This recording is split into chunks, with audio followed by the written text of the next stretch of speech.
morning. We'll get the commissioners meeting started for July 5th, 2022. We will start the meeting with the pledge of allegiance. I pledge allegiance to the flag of the United States of America and to the republic for which it stands, one nation, under God, indivisible, with liberty and justice for all.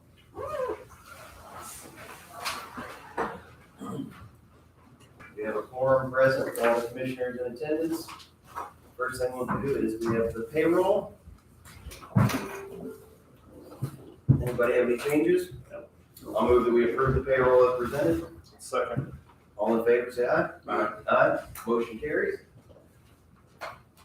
Next up, we have, Sandy, we had two of the claims put together, sections put together as usual, and we have this. Are you wanting us to approve this stack as well? That is, we just don't have that report yet. We're not to that point this Friday, we couldn't get it. Right. So claims are entered, they're just not processed where we can get the same report. So yeah, if you can approve it. I'm gonna flip through that one before we do that, I think. Next up, we have the minutes from the June 20th, 2022 meeting. I'll move that we approve as presented. Second. Any other discussion? All in favor, say aye. Aye. Aye. Motion carries. And we have the highway department up first. Mr. Burton?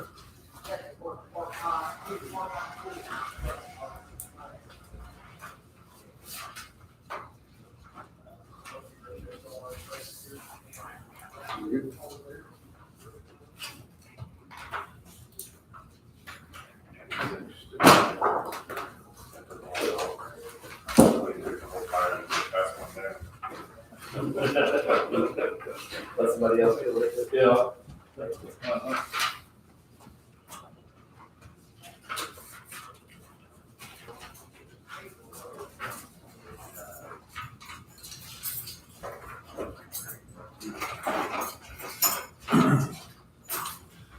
Okay. Nice and short one here this morning. I've got a invoice here from American Structure Point. This is got to do with bridge inspection work that was performed throughout this period. The amount is $31,946.44. Ask for approval on that invoice.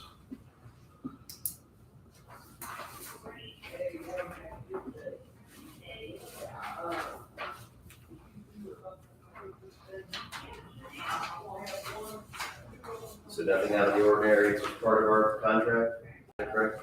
Yeah, it's with the contract.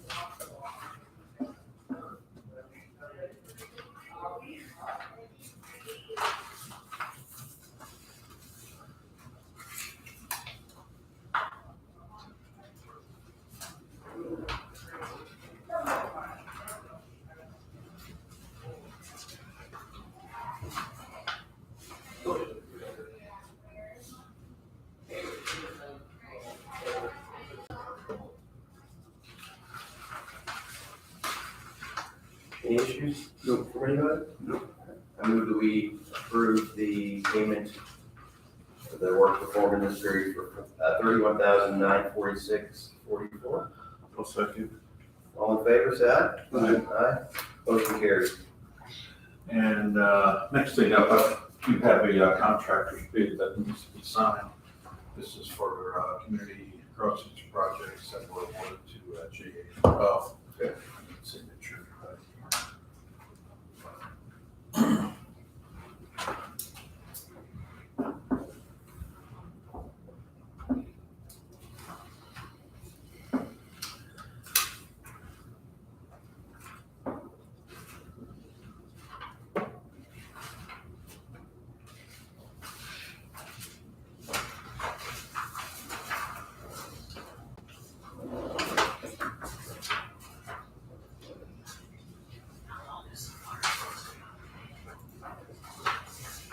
Just one paper trail. I believe so, yeah. It's just a, bill, and then it's broken out. So one's at 6, 2 funds that it comes from? That doesn't list it by check number like that does. That one just lists it like each individual. Like a Messmer that's here, maybe for one department, this one might be Yeah, for but something the else. account number is that. That's each individual voucher that we enter. And then the system puts them all on the same check, if they're the same vendor. Okay, so does the sheriff's department under some, like, it'll say some of the departments, and that's just like the other book, it doesn't have all the department names.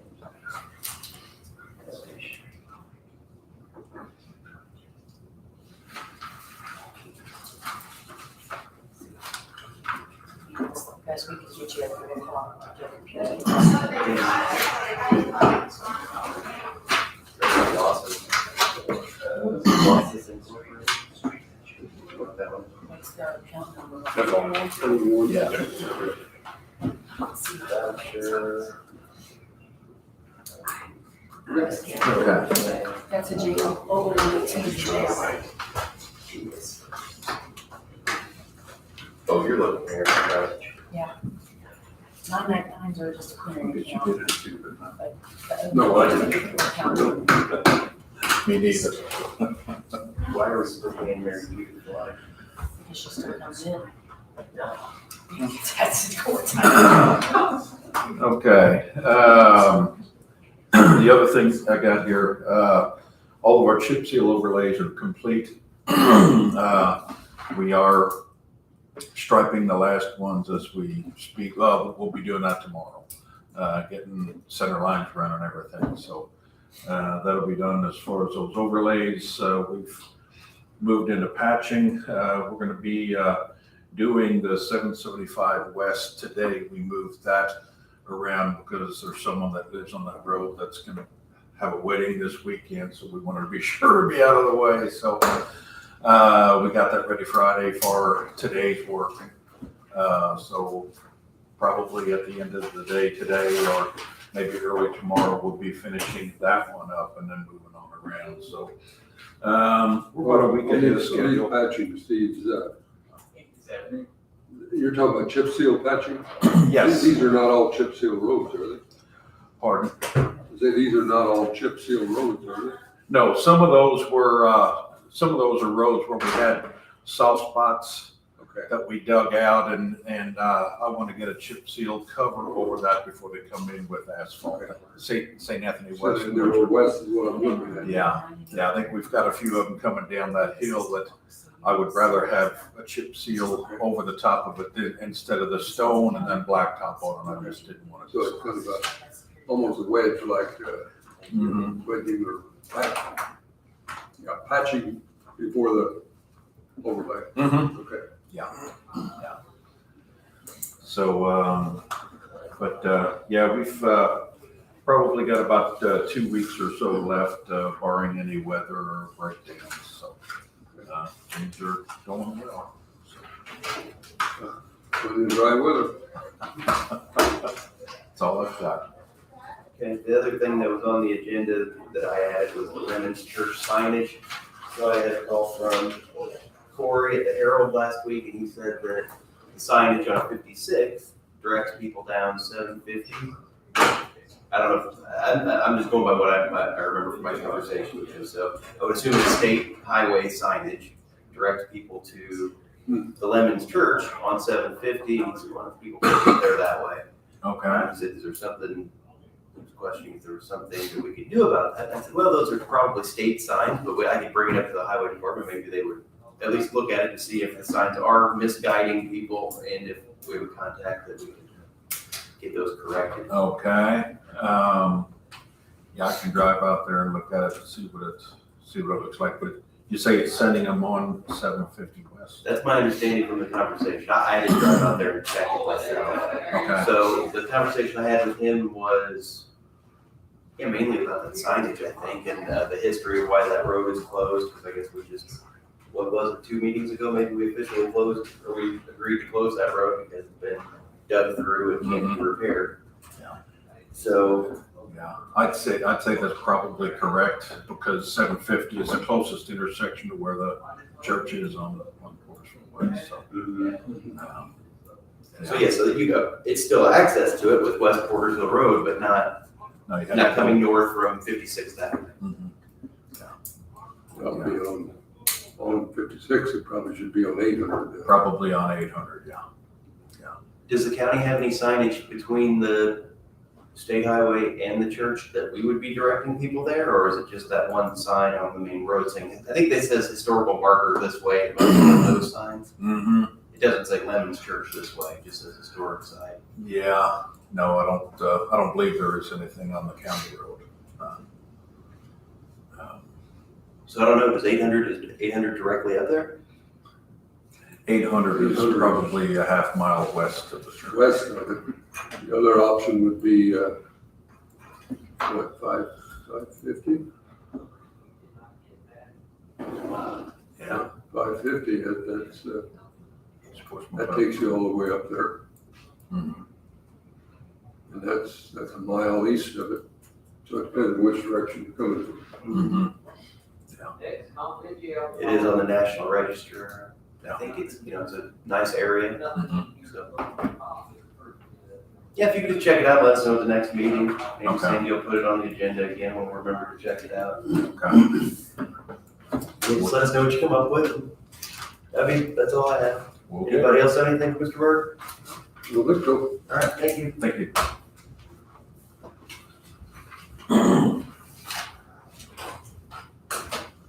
Did you have those form you just filled out? Can we have that form back from Do I need to, No, that's not it. the one that we signed? Well, for Steve, Which one? do I need to put that in the minutes? We signed something Rudolph. from the Rudolph bid. Do you want to see it? Okay.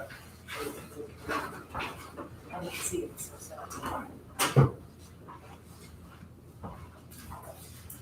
So we have 15 minutes until the next item on the agenda. The one thing we can talk about, Mr. Ramos, you had interviews with the health coordinators. Is that on the list later? It's on the list later, and Marty was gonna come in and present that. I mean, I could see whether he's busy, but, Yes, orientation going on. okay. So when were you gonna do it at 9:35? Yeah, Am I missing it? yes, it's at 9:35, well, I thought it was down there.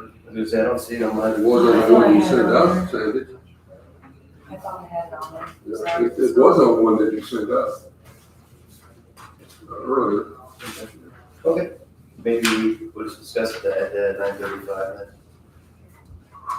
And Sandy, another thing, I sent an email to you over the weekend, so you probably haven't had time to look at it, but Amy Kippenbrock, the clerk, mentioned she has an oath for Michael Cummins, but not the other two appointments for our airport court. She wants to know who would have administered the oaths for Harvey Berger and Ben Schwank. And I said, I don't recall ever doing oaths for people for those positions. So she said she has, I don't know, she had something on, I guess she has a record for the other person. We'll just have to see what she has Check for. it on in, she just said, it's something for the county, for the county appointments. Mhm.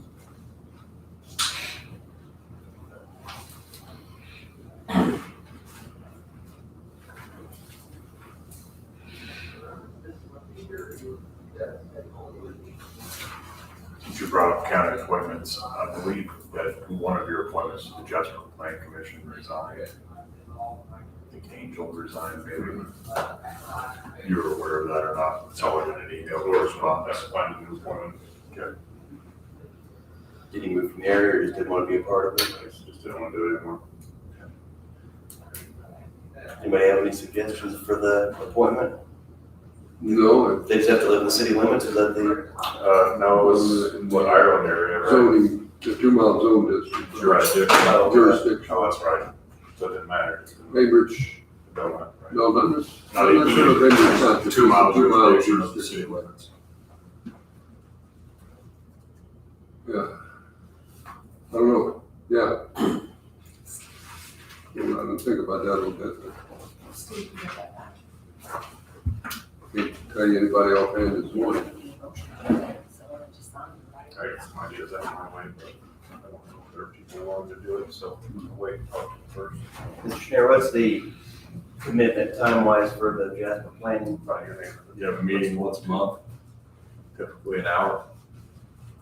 And they don't meet monthly, depending, based upon, what's on the agenda. As an example, there's no meeting tomorrow for July, because there's nothing on the agenda. So this would be if someone came in and they wanted to, would this be this isn't the appeals board even, right? No, The appeals board's a different board. correct. So what would this group do? They look at plats, and, if someone wants to rezone, we address those things before. The Board of Zoning Appeals then deals with variances from those. So they take, And then we they make take recommendations. care of the zoning, the appeals board takes care of variations. Correct. And then, like the cities, all the planning and zoning, we do an update to that annually, review things that have come in. You know, like this year, we had 12 requests for this. Is this something we want to then modify? You know, sign ordinance or things of that nature. By and large, not too contentious, but when new developments come in, then, you know, drainage and things of that nature cause some concern.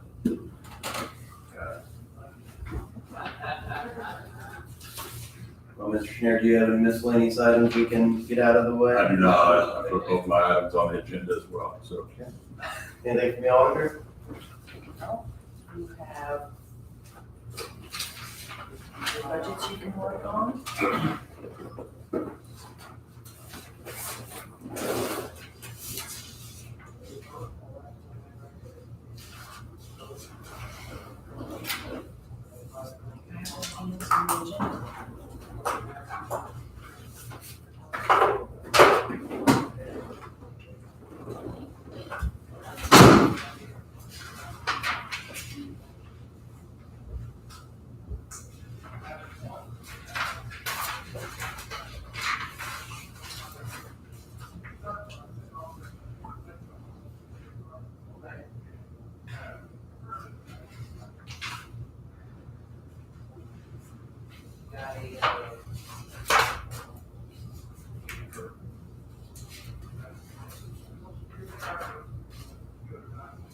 So what I'm doing, I'm just looking through our budget again to see if there's anything that looks like it needs to be discussed. We have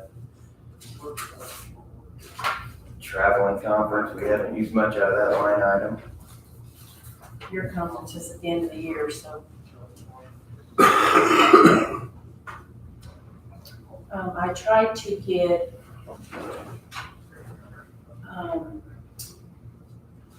RSVP rescheduled, but I didn't get a hold of her Friday, and our phones were down all day, so I don't know. And I tried to get, LifeSpring, but I didn't get a hold of her either.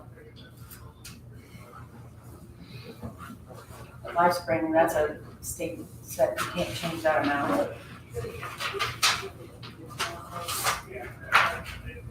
And So I guess the reason I gave you edit with your budget back here is because some of the things were moved out of county general into the edit to save some money out of county general last year, so we're gonna try to put some of those things back, so that's why you have both budgets.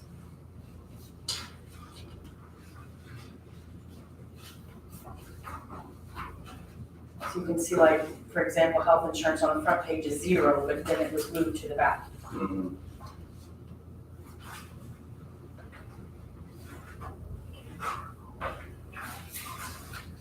Well, as you both look through there, is there anything you see that you think looks out of line that we need to increase our budget or decrease the budget? Do you both think that it's still necessary to keep $40,000 budget for ordinance enforcement? Remember, we initially did that in case there was a big expenditure, we would put it forward and then we would get repaid later. Right. But we haven't ever If we used take it. it out and then we have one, just the, one, we'll update home, ordinance or the trash ordinance. That looked like it might have used it. I don't think we ever did, though, did we? No, they paid for it themselves. Right, but I was kind of going down that road where we might, so if we take it out and we get a case like that.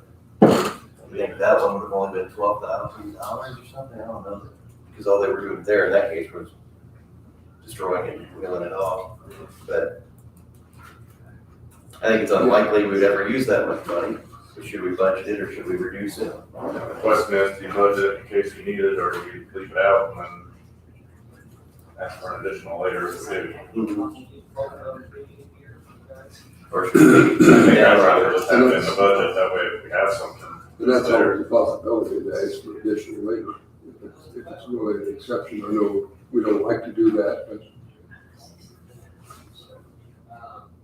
on the other hand, if we leave it in there and we don't use it, it just, it inflates our budget a little bit, but it's not spending money. Sandy, what do you think? Would it do anything if we took it for 40,000, 30,000? Does that change much? Do you have a preference? I suppose I would say I'd rather go down a little bit on it, but if. And I'm okay with that. Tagging her about doing, yeah, we go to 30. Okay. I got page 1. On page 8 of the budget, or on here, it would be.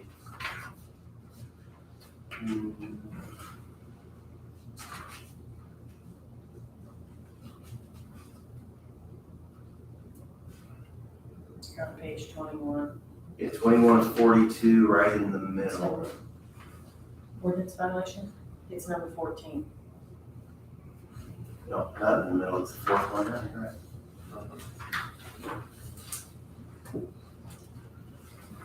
So take that over 30 and replace it with something.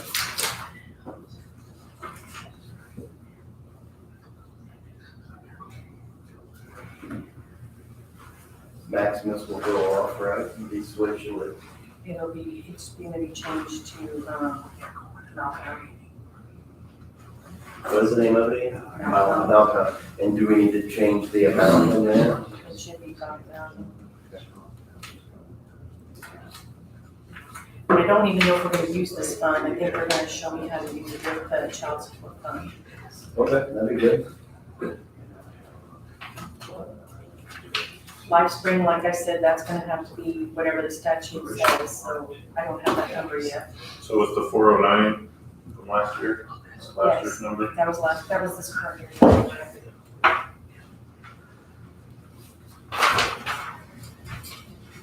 Gotta see that. No, it's gonna grow. Like I said, some of these ones with zeros, they're in the other funds, we're gonna bring them back.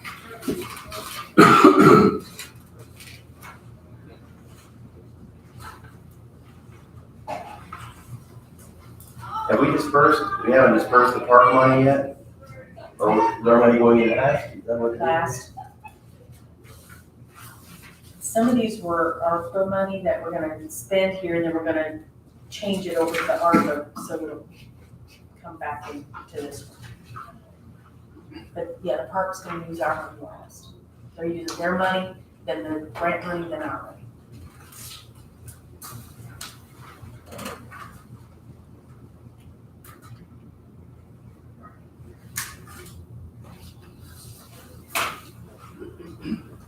Who makes the final decision on economic development, Du Bois Strong? You mean as to what our contribution is? Yes, I know he presents here, then presents to the council, but does the council, makes the council like anything else, makes the He's on the agenda for next time. final determination. We can- I know we've both been involved in it. I don't know if we make the recommendation to the council and the council makes the determination. Because I think years ago, when they came and they wanted a larger amount several years ago, I think my memory of it is the council was the main determining factor on that one. Were you on the council then when they asked for 250?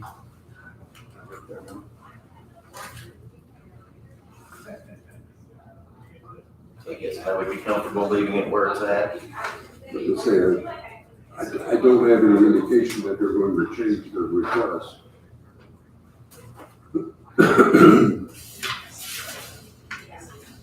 Well, I always whatever I have, so people will not. Sandy, would we get rid of, like here, the jail land purchase, would we get rid of a line? We won't need that anymore. I just took it out. You can get rid of it, just in the history's gone.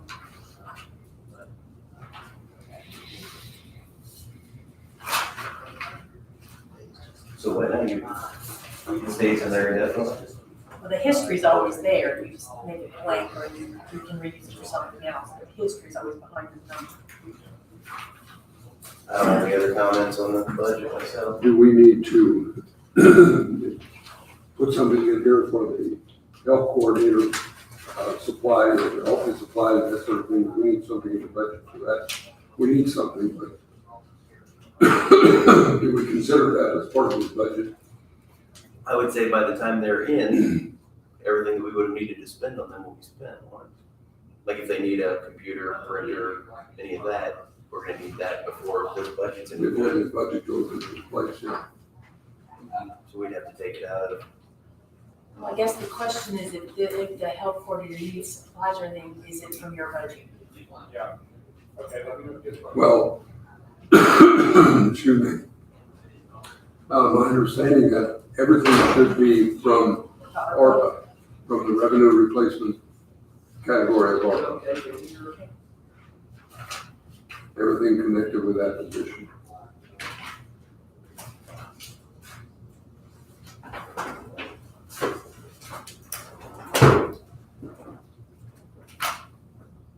But I didn't know how that worked as far as flowing through. Does that have to flow through a particular budget, like the commissioner's budget? Shouldn't have. Okay.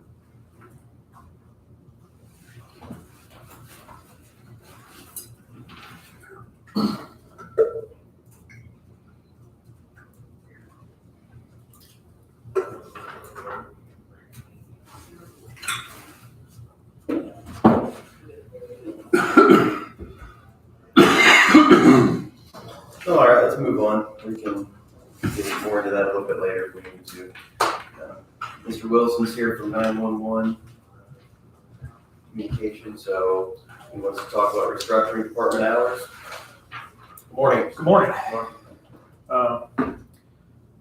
So I'm here to present a plan to do a slight restructuring, work hours for most of the positions at 911. Myself not being, there's no changes there. The assistant director, we already made some changes to. I sent an email on June 10th, kind of lays out in detail what I'm requesting. In summary, it's a very slight expansion of the work hours up to a 38-hour work week for simplification purposes in-house and additional coverage.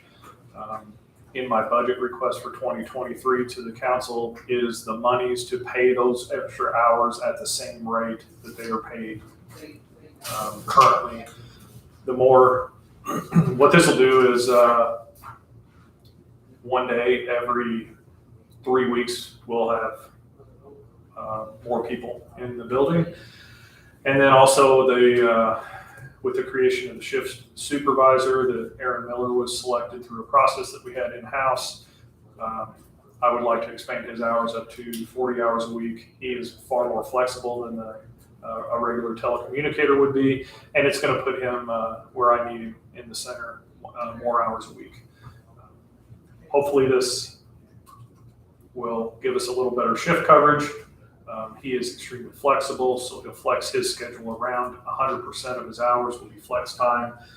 We do not really know. We're too early on, and he had a significant amount of leave recently. So he's only been back in the office for a couple weeks. I hope it works out well. This is the best plan that I could come up with, avoiding time and a half wages or comp time earned at time and a half amounts. That's what I'm trying to avoid. And that's what I'm running into as we're shorthanded. We've been 2 people down. That resolves, as of today, our last hire, our first day is today. Of course, we have 6 months of training. we're gonna be behind, we're gonna be in a perpetual hiring or training process, and I recognize that this is gonna help alleviate some of that, I hope. The financial ask is, for the base telecommunicators is, I feel relatively small that I'm making to the county council of $800 in wages a year per employee, a little over 800. The financial ask for the expansion of the shift supervisor pay and hours means is a little more significant. The job description we're in process of writing. With Aaron Miller's absence, we were not able to get that completed. I wanted to have it done before I was here making this ask, and it simply didn't happen when he had to be gone for 6 weeks. So it does fit the structure for the CPOLE 4 position that we already have, and the pay that I'm asking for is within that pay range. My budget ask is that we're paying that at the maximum for that pay range. If we figured it at 3%, we were pennies over the maximum, so I brought it back down to the maximum for my budget ask. And I'd be happy to answer any questions. I think it's pretty detailed in the email. There is a PTO section that's covered pretty accurately, I think.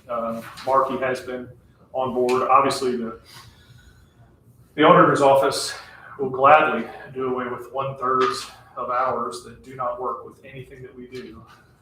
The math never comes out, because when you're dealing with thirds, is how many decimal places do you take it? It's been a point of contention and a problem with working with Brooke, working with payroll tracking. There's no easy way to do thirds.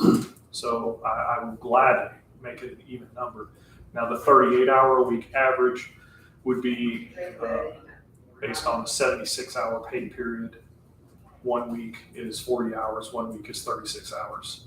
There is no way for me to increase to get better coverage without going into an overtime rate, because we'll be over 40 hours in 1 week. So this is the best I can do on straight time wages, and I think it's the best answer for now. Hopefully it prevents me from coming back here and asking to create a new position, an additional position for some period of time. I don't know how long, but I feel comfortable that this will get us through for another year. If we can kick an additional hire another year down the road, I think it's the best thing and the most frugal thing that we can do. So they're currently working 37 and a half? 37 and a third average. Third, yeah. They're working a 76-hour pay period. A 76-hour pay period is 72. That's the increase. Yes. 37 and a third. To 38, correct. The shift supervisor, what shift, will that be basically an 8-hour shift? I know you said it's It varies wildly. Over the weekend, it was, he worked Sunday, he worked last night. No. Yes, he worked Sunday night at midnight until Sunday. Filling a short shift. Our plan is to use him as a fill-in when we have shortages, mainly due to not having the staff. There are days where he will work 8 hours. There are days where he will work 12. He does suffer some on the PTO angle. I was going to say, Yeah.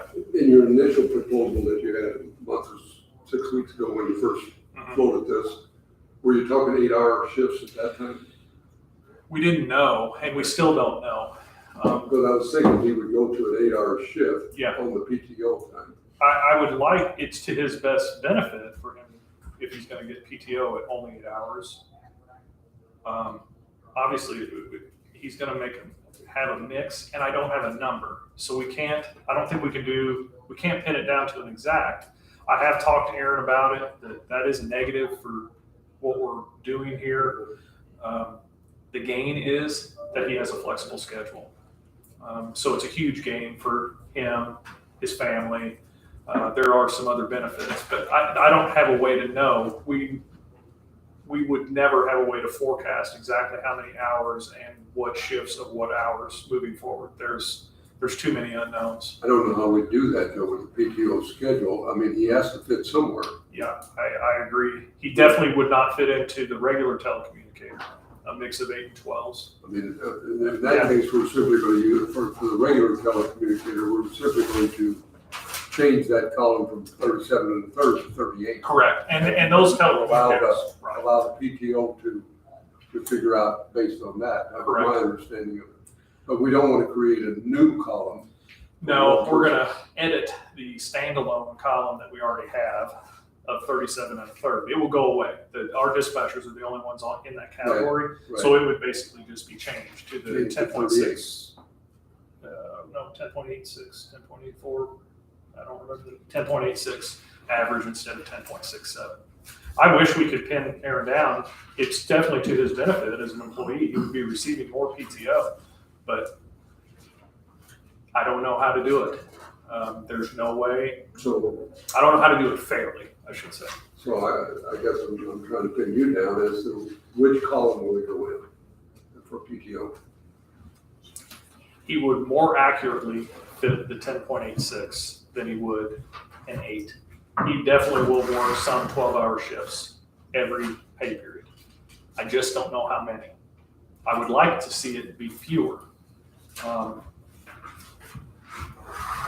If it were me, I would want it to be more because it gives you more days off. Coming from the world of 12-hour shifts, I miss those days off during the week. Those are nice. Those are great for your family. They're great to do the business of life. But I guess I don't have a good answer, but I would say it more accurately would fit the 10.86 than an 8. But he could work 5 days a week. He could. It's possible. There are times, and we would time adjust it. If he had to work 12 to fill in, we would simply give him time off within that pay period. And he will. He just filled in a shift over the weekend where we were short because of other employees' PTO. If he's not filling in anywhere, let's say you have a perfect attendance for whatever reason and he's not filling in anywhere, would he be working 5 days a week, 8-hour shifts? Would that be his standard? I don't have an answer to that.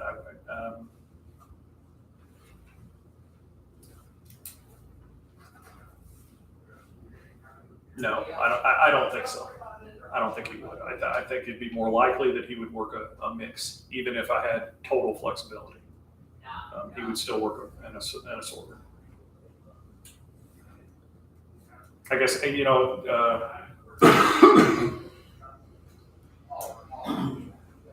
after this discussion, maybe the best ask is to leave him in that 10.86 category and know that it's the most accurate thing we can do, even though it's not going to be 100% accurate. I'm not sure how the commissioners feel about that. So leaving him there gives him more time. It does. Sure. He is also, the benefit is the flexibility, of course, which is hard to put a price on, and I know that firsthand from my own experience. And the other benefit is, if my budget request is granted, he will have some additional wages that I feel it kind of evens it up. He's going to get more pay. He's going to have some flexibility. Maybe he's not going to get quite as much PTO. Aaron is a extremely agreeable employee and really mission-minded. I'm sure he would go with whatever the commissioners and the council decide moving forward. But in accuracy, that 10.86 is probably the more accurate category. We can't give him time for time he doesn't earn. I can ensure that he works 5 out of 7 shifts as 12s. I suppose to keep it, I can make it 100% accurate, but then it's locking it in, and it loses a little bit of that flexibility that is the benefit of that position. To your point about giving PTO for time that's not earned. Yeah. And that, I'm not sure how accurate that statement is, but anyway, putting him on an 8-hour shift, PTO schedule, 8-hour shift, would ensure that doesn't happen, but then he doesn't get as much PTO as what his counterparts that are working the 12-hour shifts. Yeah. So I don't have an answer for it either. I don't know what's the best. I just don't want to get somebody in a position and then another coworker saying, well, you work all 8-hour shifts, you got time for 10-hour shifts or what, you know, or whatever. I mean, I oversee the schedule. I think if, in changing my original ask, I think that maybe the best thing, the most fair and equal thing to do would be to make it a 10.86, and I will ensure that he works 5 12s and 2 8s, and we'll make it happen. That would be far easier than time adjusting an 8-hour, 5-day-a-week schedule. That's a nightmare for our work of the day and where we are at staffing wise. We have 2 brand new employees who won't be working on their own at the end of the year. And that's if nobody else leaves. Well, maybe let's take these one at a time and let's see how people feel. What about, the first request is creating the position of shift supervisor. It's not a new complete position. It's renaming and describing a current position. And I guess the first thing, are we in favor of doing that? What comes along with that is he's also wanting to max him out at his pay range, which would be $24.79, it looks, or $24.77. $24.79 would have been what they would have asked. That went outside of the range, so you drilled it back a couple cents there. So does that concern us to give somebody twice the raise that the council has proposed? It's a different position, different responsibilities, and it caps them. So I don't know, anybody have thoughts on that? Is he getting twice the raise though, or is some of it's additional hours, am I correct? Both. Both, right. So they get a little more time, but within that wage range where he's currently at, would get a 3% raise. What he's requesting for this person is a 3% raise plus another 3% for being a shift supervisor. Yes. And for that, he has additional responsibility. And what I'm hearing now is that although he would have the same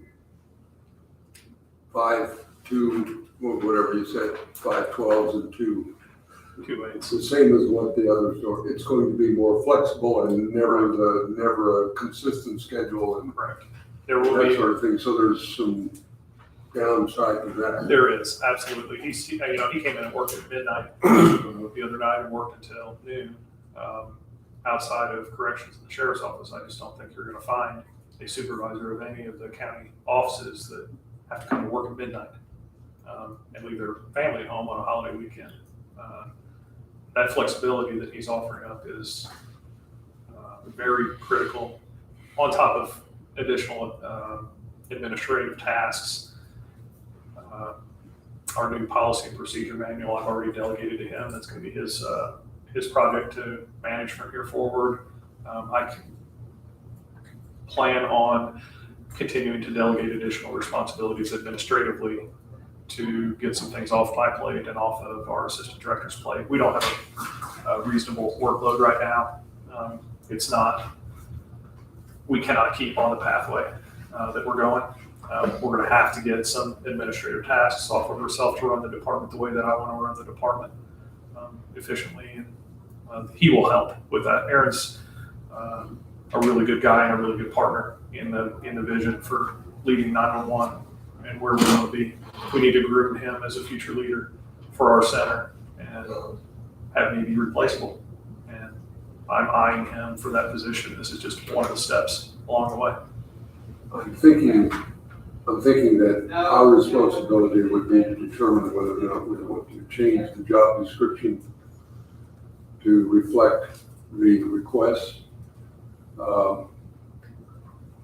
the hour, the flexibility of the hours, that sort of thing. And then I guess we can make a recommendation to the council, but would that not be a council decision to determine, because we're not changing the wage category, Correct. wage classification. So wouldn't that be almost like I mean, you get requests, as the council, you get requests for additional pay for a variety of reasons. And that goes to the council. So wouldn't that be something we would leave for the council to determine? Like I said, we can make a recommendation if we want, but Right, it'd probably be the same as anything else we approve. We would say we support it pending their approval. Is the board, I don't know if there's a problem with it or not, but having somebody at the very top of the wage range, does that bother either of you for any reason? I guess it doesn't give you anywhere to go if you're the supervisor, if you're paying them the top amount right now, that you can't say, when you have been doing a great job for the next 2 years, well, you're topped out, so I don't know if that is even a concern or something we should even worry about, especially with what you just said.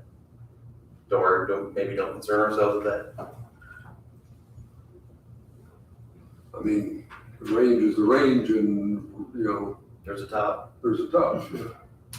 In our current climate, when you get a good person that can do a job, you know what you got a known commodity. I don't have a problem, because if you had to replace him, the next person might come in and say, I ain't working for that. And I would hope that if they put a new person as a shift supervisor, they don't necessarily start them in the same place Aaron is. Right. It's like some offices would say, you're gonna start at 3% less than that, we can build you up to that amount. Because we can't create a position for Aaron Miller, we're creating a position that the department needs. And Because Aaron could quit tomorrow or whatever. So if there's a need for the position and we have a great person to fill it, that's great, but it could be a different person in that position in the future. So overall though, okay, so we've kind of talked about that. I don't necessarily have a problem with there being a shift supervisor and that being moved around. That's not something I'm gonna fight, I don't believe. We've talked about this in some detail with our 911 board, advisory board. I think people there were on board with pretty much the whole of this suggestion. I would like, before we approve anything totally, to have the PAO issue somewhat satisfied. And I would say you're as close of an expert on the board as we have on that. Are you comfortable? I think I'm comfortable if, you know, you assure us that he is going to work a similar schedule. I'll be I as mean, it'd be similar, more flexible, but yeah, and it's gonna be as similar as I can be, because obviously the mixture of 8 and 12s puts you in an overview. if he Work starts, additional hours, depending on when they work, they were in an overtime situation. if he starts working 8-hour shifts and you know, and you and your assistant are on 8-hour shifts, then that's where he belongs. Correct. But, I do not see that happening. Immediately, the only way I could see that is if we realize that one shift supervisor is not enough. Initially, when I was making this plan, I was hopeful for 2, and we didn't end up with 2 candidates out of our process. So we ended up with 1. So we're kind of to a spot, we've landed in a spot that I didn't plan on being in. I thought it was going to be 2, and I was just going to have 1 per rotation. And that's not where we ended. So I'm moving forward as best I can. Maybe 1 will work, and the additional wages, if we can manage on 1, will save the county, you know, those additional hours, those additional wages. So let's try it. Is kind of, and we'll reevaluate in a year, and we'll see where we're at. and how do the hour reporting, does the auditor's office, for example, see what hours he worked when? No, it's I have documentation in-house that I maintain indefinitely with my payroll records. The auditor would simply see a total number of hours. I would know the total number of hours per day. I keep detailed records of each shift per So day. we want to see that. No, absolutely. I can We want to see produce- that record, we come to you. Sure. Okay. So what you had on the June 10th email, changing to an 8-hour workday amounts as other 40 o'clock. So we've discussed that that's going to not be the case, right?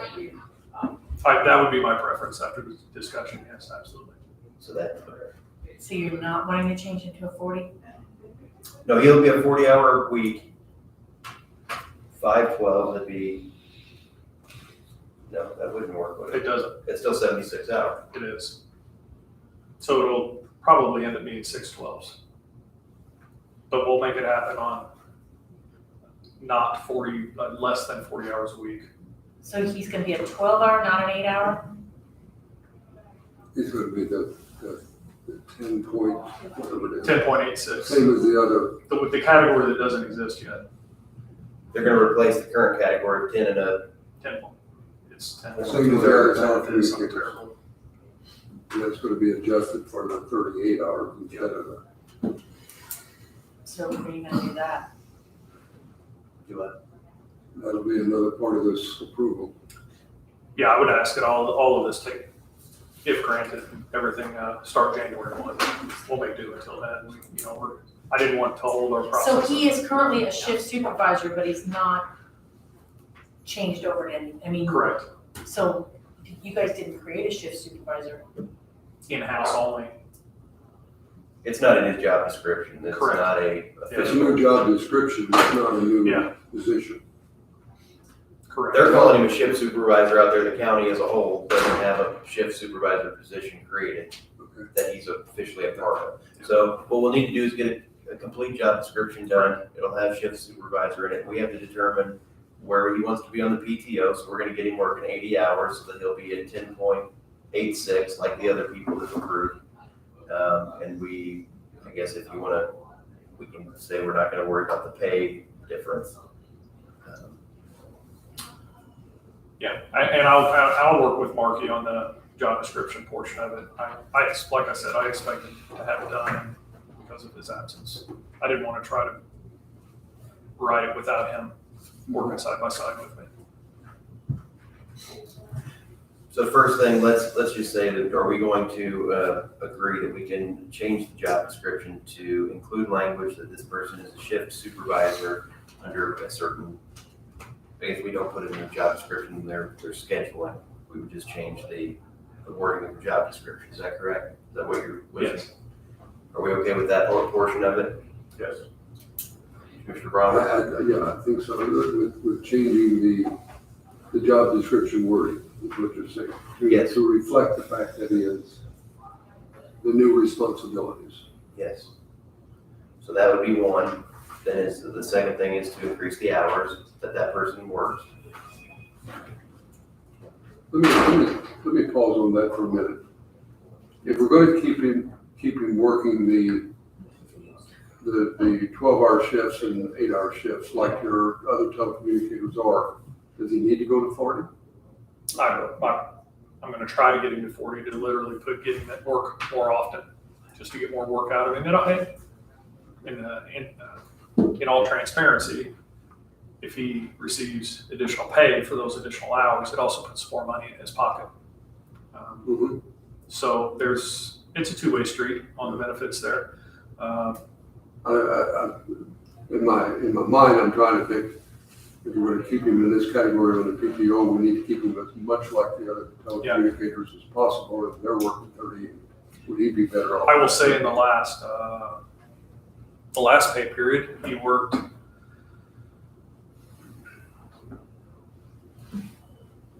I think he worked all 12s in the last pay period. What's that? Not more than we paid him. No, Okay. no. But I think he ended at this last pay period, he worked a 36 and a 36. It was a 72-hour pay period. He worked 3 12s one week and 3 12s another week. Yeah. Just because that was the need of the day. And it doesn't matter whether it's 38 or 40, except for the pay, like you said, as far as the PTO is concerned. So you're saying if he works 48 hours or he works 40 hours, he gets the same PTO? That's how that works. It just depends on what is shift length is categorized as. And if we categorize it the same as the other telecommunicators, then he gets, that's what he gets.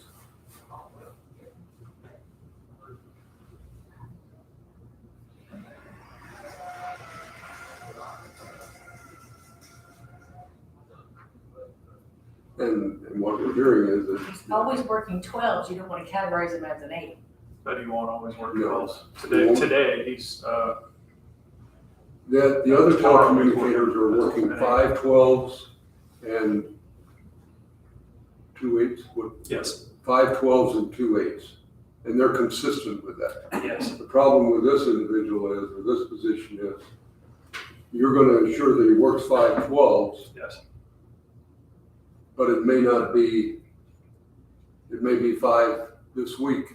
Well, no, it won't be 5 this week. or- Yeah, we could do or 4, that. but- Yeah. But, it's gonna be more flexible.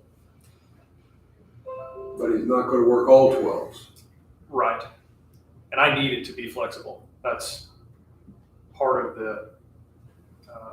this plan He's is, gonna work 12s and 8s.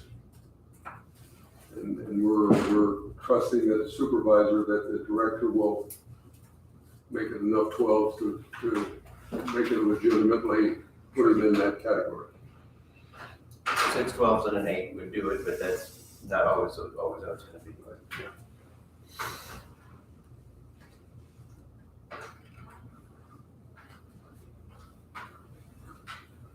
I'm trying to figure out exactly what we're supposed to approve and what we're not, because I want to make sure we have a good idea of what we're doing here, and that Sandy can get it in the record, and that we're all on the same page. 1, complete the job description and reword it. 2, categorize this, make sure it's categorized the same as the other telecommunicators at 10.86. The PTO will need to be readjusted or adjusted. What else am I missing?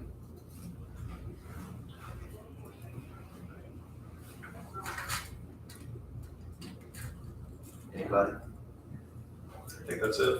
That's enough for the shift supervisor position. So you're not gonna make him an 8-hour workday, then you're gonna make him Now, I'll make him like that. Chad said. 40-hour week or 38-hour week. 6 Six 12s twelves and and an an 8. 8. We'll do the math, and I mean, if I go to Aaron and say, okay, we're gonna make this happen on 6 12s and an 8, I'm confident that we can do that. But you can't even do that. You can't even really do that. You'd have to have 3 12s and a 4. Yeah. Right, to keep it under 40 a week. Yeah. You can't give him 41 hours or 44 hours one week and 36 the next. And that does happen occasionally, and then of course we end up at a time and a half comp time gain, which is hard to manage, and we're there periodically. So Much as you're I don't want proposing to change him from 37 1/3 hours to 4, Yes, and so it's really not an 8-hour, it is not. or would you classify 8 hours for the PTO time? Commissioner Browns, would you work on the PTO with him after this, if we approve this, just to get it, the category change? Yes, I'm trying to figure out what we're gonna change that category to. How I landed at that 10.86 was I took the 10.67 and the amount and did the math. And that told me that the number that I needed on the increase in the hours was 10.86. We're gonna create a category for one person? No, No. we're gonna alter the PTO category for the telecommunicators now to reflect, The reason for that, Sandy, is that's what I'm not sure what that category needs to change to. what None you're of doing is, this would take effect until 2023. Correct. That I mean, I think we have a little time, other than the timeline to get it in the handbook rewrite that Marky's working on. I think he's waiting on this decision to move forward in trying to get the handbook out from what Marky has told me. I need to work on that category. I need to work through that category to find out. But whatever the number is on the category for telecommunicators, it's right now, it's 10.67. 6-7. That may change slightly. Okay, to reflect the fact that they are going to, not the fact that they're going to 76 hours, but the ratio of shift length. Right. It's the ratio of shift length that determines that. So we need to think about that. I need to figure out what that, I need to see your math. This is what I'm not Sure. But whatever that category is, we're gonna put this new position into that same category. So all of them. Yes, So we're all of changing them the except for the category. two directors. he wants all 12 telecommunicators to be. Plus him. Plus Plus. Plus this person. this person in Yeah, that same that category.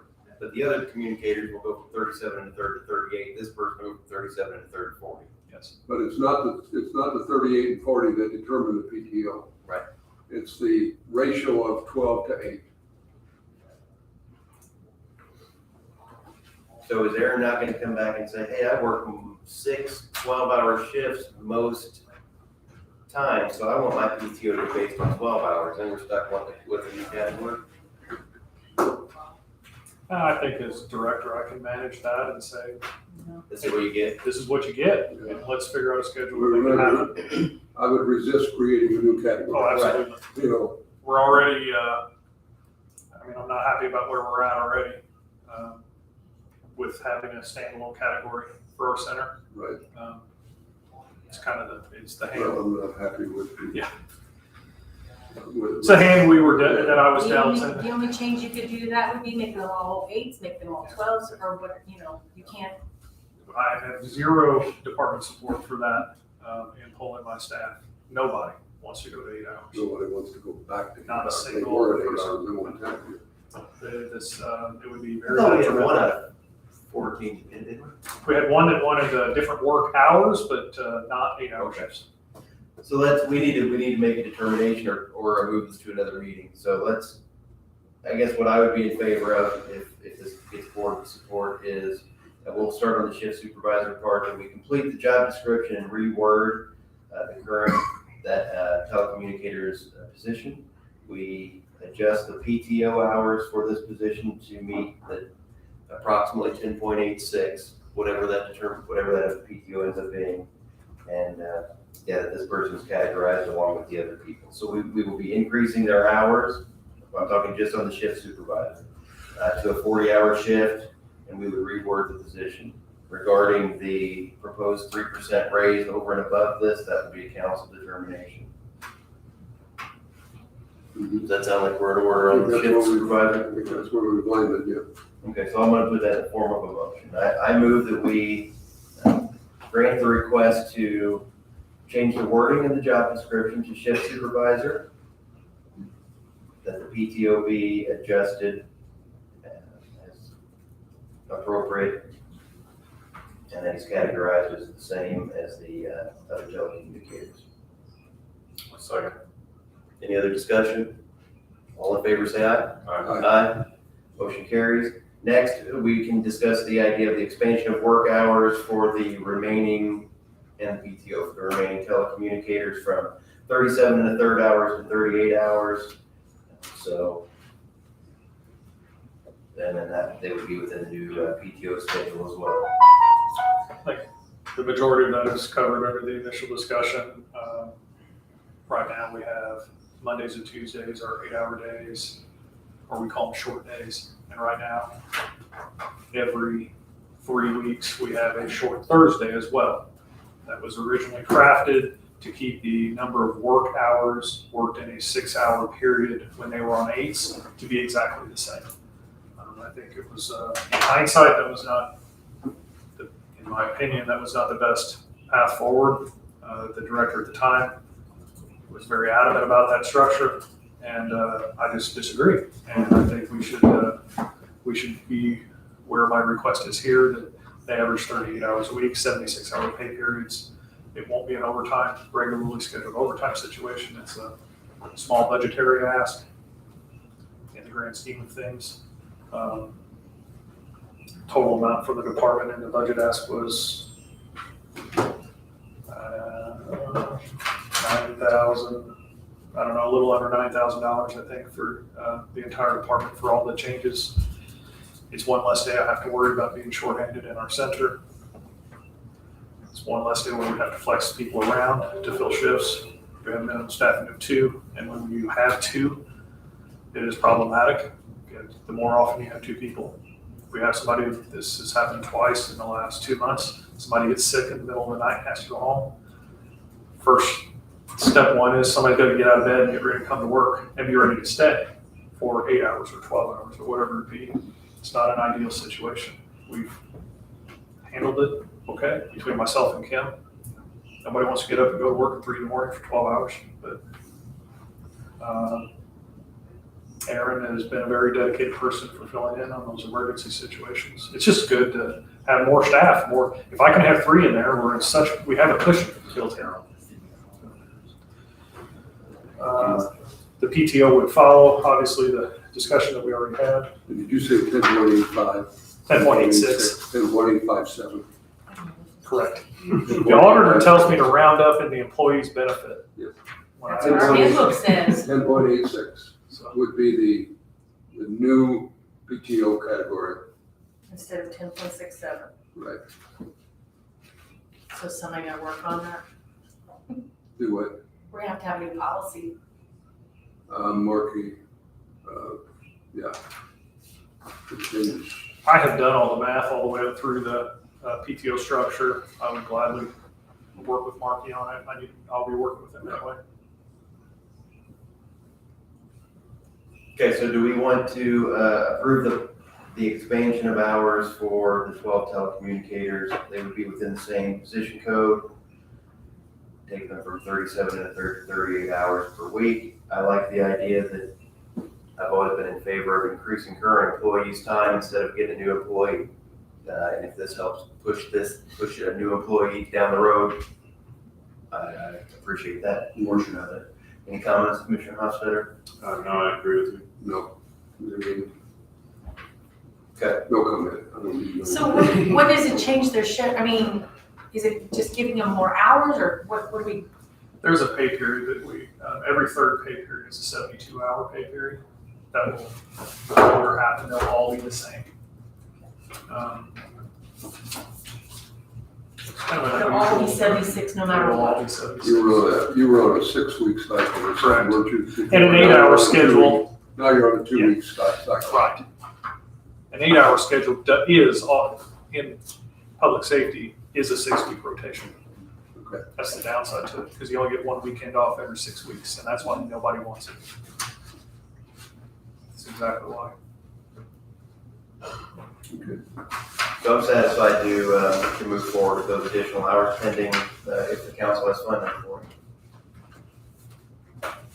I'll make that motion that we approve the request to change the average from 37 and a third hours per week to an average of 38 hours a week for the telecommunicators. I'll second. Any other discussion? And that starts in 2023? January. I mean, none of it. Right, nothing else, all of this will be, well, what about Aaron? Is that those motions? He's agreed to just wait patiently, Okay. kind of stand by. I didn't want So to, 2023 as well. Okay, all in favor of that motion? Aye. Anyone opposed? Motion carries. Mr. Stuart Wilson, thank you, sir. thank you for your time, appreciate it. Thank you. Okay. Well, unless they need to just go out. Did you get one of these? No. I guess they. Unless it's in this paper. Let me see. That's my color. Adult coloring book. I haven't looked at it yet. Here's the same thing. Okay, a motion to change from 37 to 38. Pending, did you pin that council fund? I didn't catch it. Yes. Sheriff, could I have you get up here for a second? Sure. Thank you. I got one of these in the mail. Do you have any use for this? I guess it's something if you go on Tubi and you find drugs, you put it in here and deactivate the drug. You guys have that or do that? Do you have any reason for that? No. Good collection. Yeah. Dispose of it like this. I don't know what the purpose of this is. I guess that's there, maybe if you get through an opioid, like after surgery, you wanna make sure nobody uses it, you can stick it in that room. Take it home, I'll deactivate something. Yeah, I wasn't sure if that was something for law How you gonna enforcement. know if it worked? Yeah, I don't know. I don't know how, it doesn't seem like you would need a special product for that, you just stick it in a thing of water and dissolve. Or you know, put something yucky with it. But we always have our drugs in back. Right. Thank you. So we'll So Stuart, you know, we'll be working with Martin or maybe. Yeah, all right, so that first.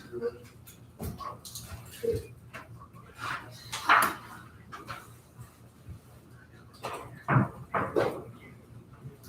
think I'm next, right? Yes, you are.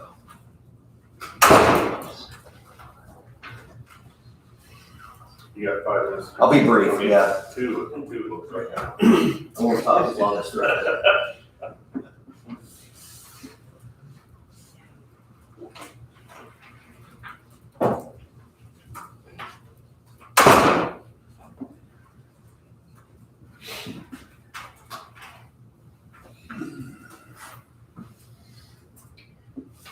Are you ready, Sandy? Yes. Go ahead, Sheriff. All right. Well, first of all, I want to apologize because I meant to send this out to you last week. And I figured out this morning that I didn't. So I'll give you, I mean, you can take that with you. Basically, that is the contract that we have with the Southeast School District for a school resource officer.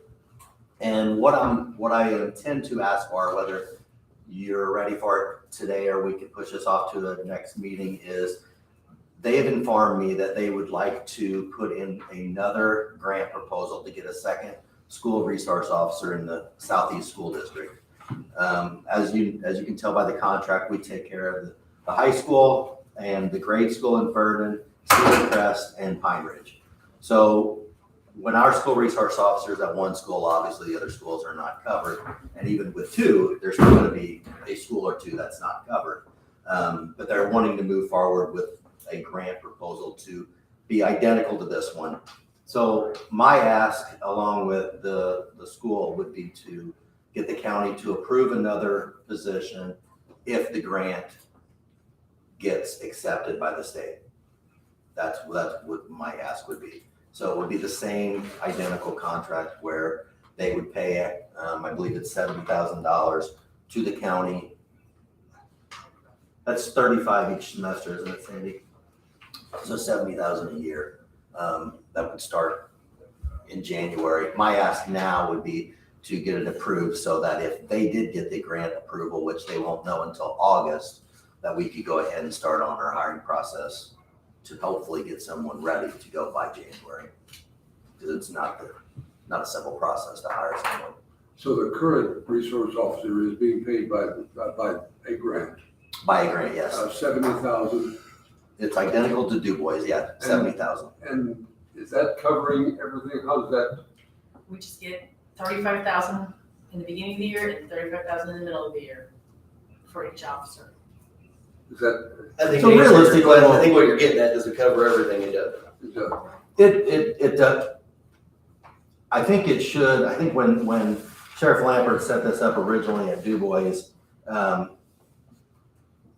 he put in there for like trading a car every 5 years, and I don't know the exact, I never did get the exact numbers that he had, but it should pay for everything throughout the year based on, I think it was a 36 weeks of school.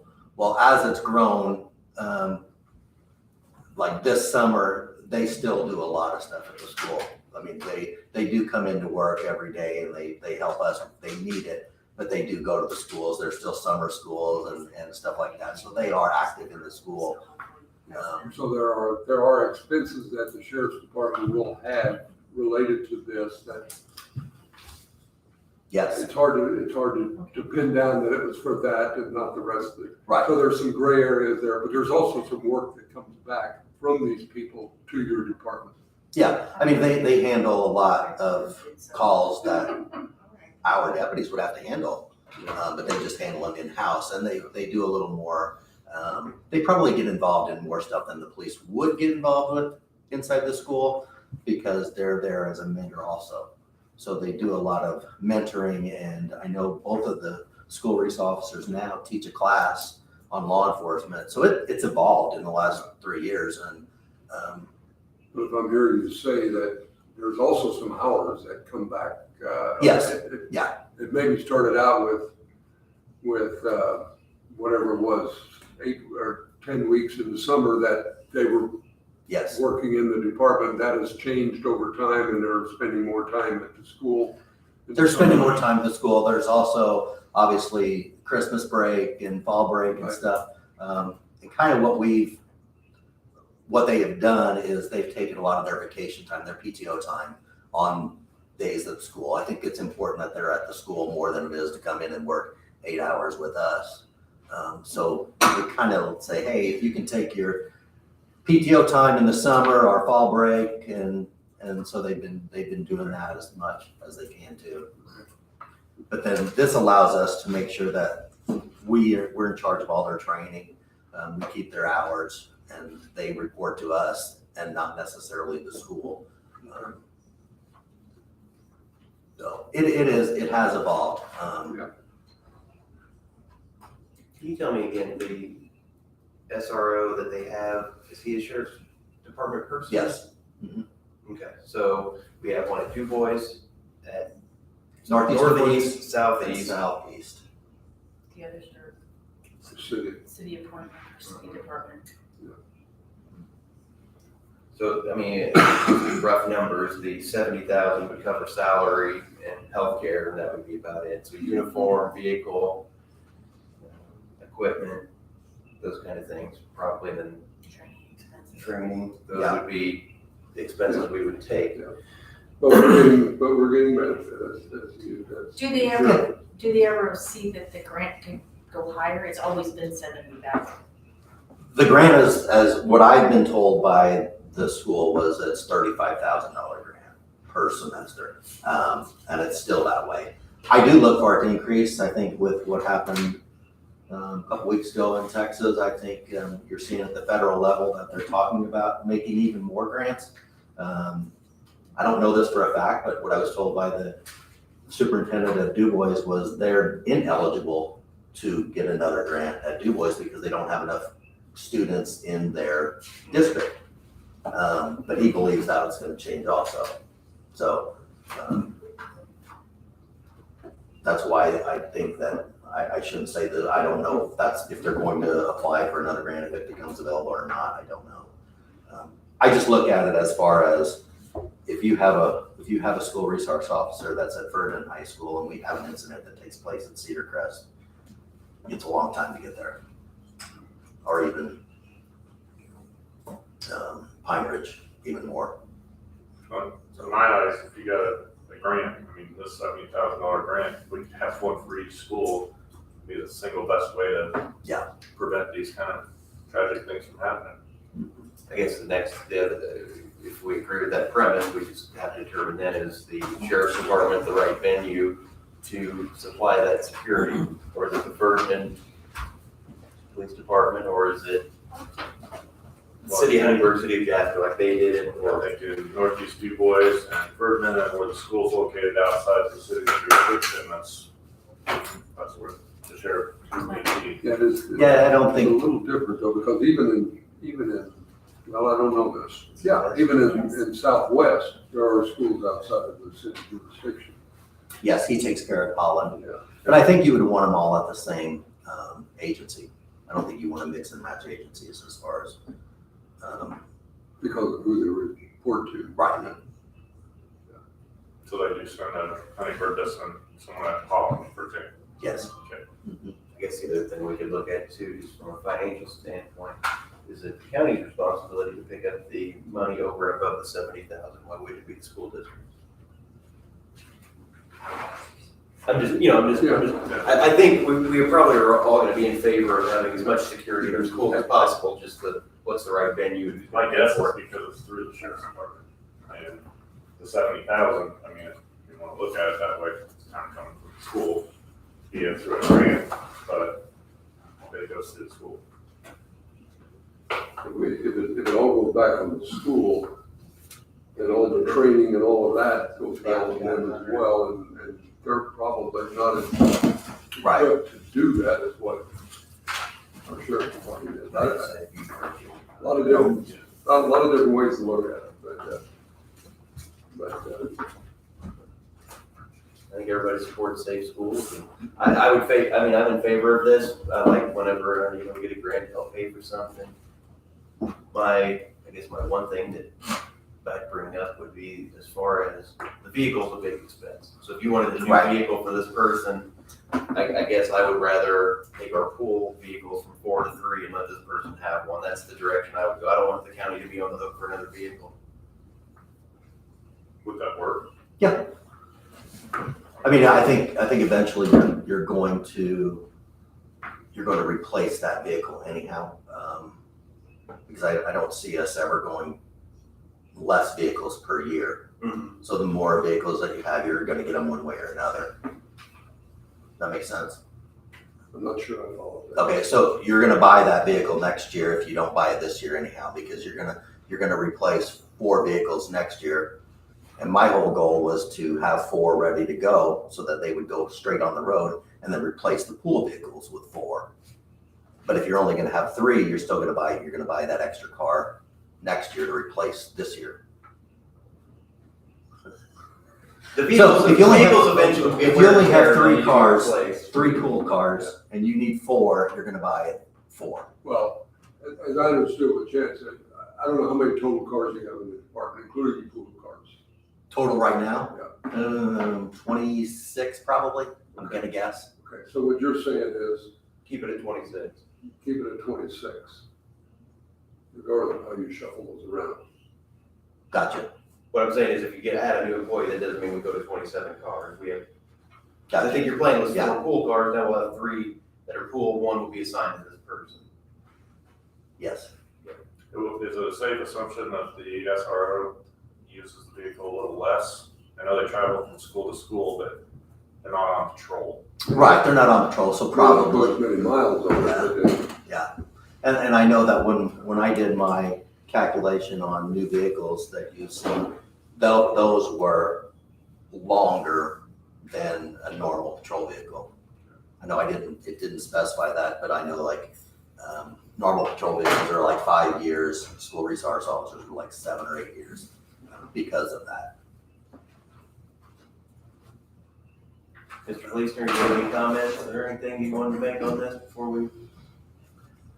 Not really. The only thing I'd still like to see if the school corporation could possibly, not that they're in charge of the training and the vehicle, but they could pay a portion of that. I mean, that's another, whatever, it's $60,000 that the county has to pay. I mean, I'm all for it, don't get me wrong. I'm just saying, For what? for the vehicle and the See, and I don't have the- they'll pay for the training. Yeah. I don't have all the expenses, but I know when Sheriff Lampert did it, he took in everything, like even the amount of the vehicle and divided that by like 5 or 7 years or however long he just determined that they were. And he included it all into what the, It's $70,000. $70,000. Isn't gonna cover that. There's no Yeah. way, because that's gonna cover that's gonna be the insurance and the retirement and the. Yeah, that's all. and all the other expenses. it's not, but what we also have to look at is what benefit do these resource officers have to the county as a whole, outside of what they're doing over there? And I don't know what that is, whether it's very much, sounds like it's less than it used to be. it's less than it used to be because it's grown into more of a, I wouldn't say a year-round school, but they do go to school a lot during the summer and during their breaks because of what's going on in the school. So whenever there's kids in the school, I think I'd like to see them there, It's a good thing. No, don't get me wrong, I think the presence of it there is great. And maybe that's something that But we, it's just something I thought maybe we could at least. Greg was in ask charge them. of writing the grant, or not the grant, but the, I worked with Mr. Nordoff on that for the contract. and I think that's probably something that we could discuss. I think long term, Go ahead. might want to have some kind of plan on if the government pulls these grants back. Mhm. We definitely don't want to take these resource officers out of the school, so what would that look like and where's the money gonna come from? And that was gonna be part of I'm certain that the contract probably says that, but if we did approve it, it would be approved only so long as the grant sustains the It does health say and that. salary, so. Or whatever, the $70,000. But again, I don't think they pull that grant back that we necessarily want to pull them out of the schools. So something something to think about. I was just gonna ask a hypothetical to try to wrap my brain around. This is first and foremost a county employee who is assigned to the school. Correct. If you had an incident, let's say in the town of Ferdinand, non-school related incident in the town of Ferdinand, and you needed help, would that resource officer be available to help? Absolutely. Yeah, the contract does say that too, that it basically, they're at the discretion of the sheriff. And they do. They do now. I mean, I know like, specifically if you want to go with Southeast, I mean, if he is at Pine Ridge and we get a call at Birdseye, he will respond to that call. Same thing as Northeast. I mean, they do See, that's respond. the kind of gray area that, to what benefit is it all school, benefit to the school, and what benefit does the county as a whole have Yeah. with this person, so. First and foremost, he's a county It's deputy. tough to draw a line and say, this dollar value goes here and this is our responsibility. So what is the ask today here? Are you Uh, just if- telling us, or do you want to know, will we be open to them applying for a grant? Or is it if they apply for the grant, they're going to get it? No, they are applying for the grant. She told me, Dr. Pun said that she would probably know sometime in August. So my ask today, and if you're not ready to do that today, I totally understand since I did not give you the email, but if they get approval of the grant, would those commissioners, I guess, approve a position, Create another position. create another position? They don't want to apply for the grant if we're not open to that. They already applied. They've already They have already replied, yeah, it had to be in, I think it was in June. And then this was the first meeting that I was able to get to. So if you're not ready to make that, I can come back in 2 weeks or if however long.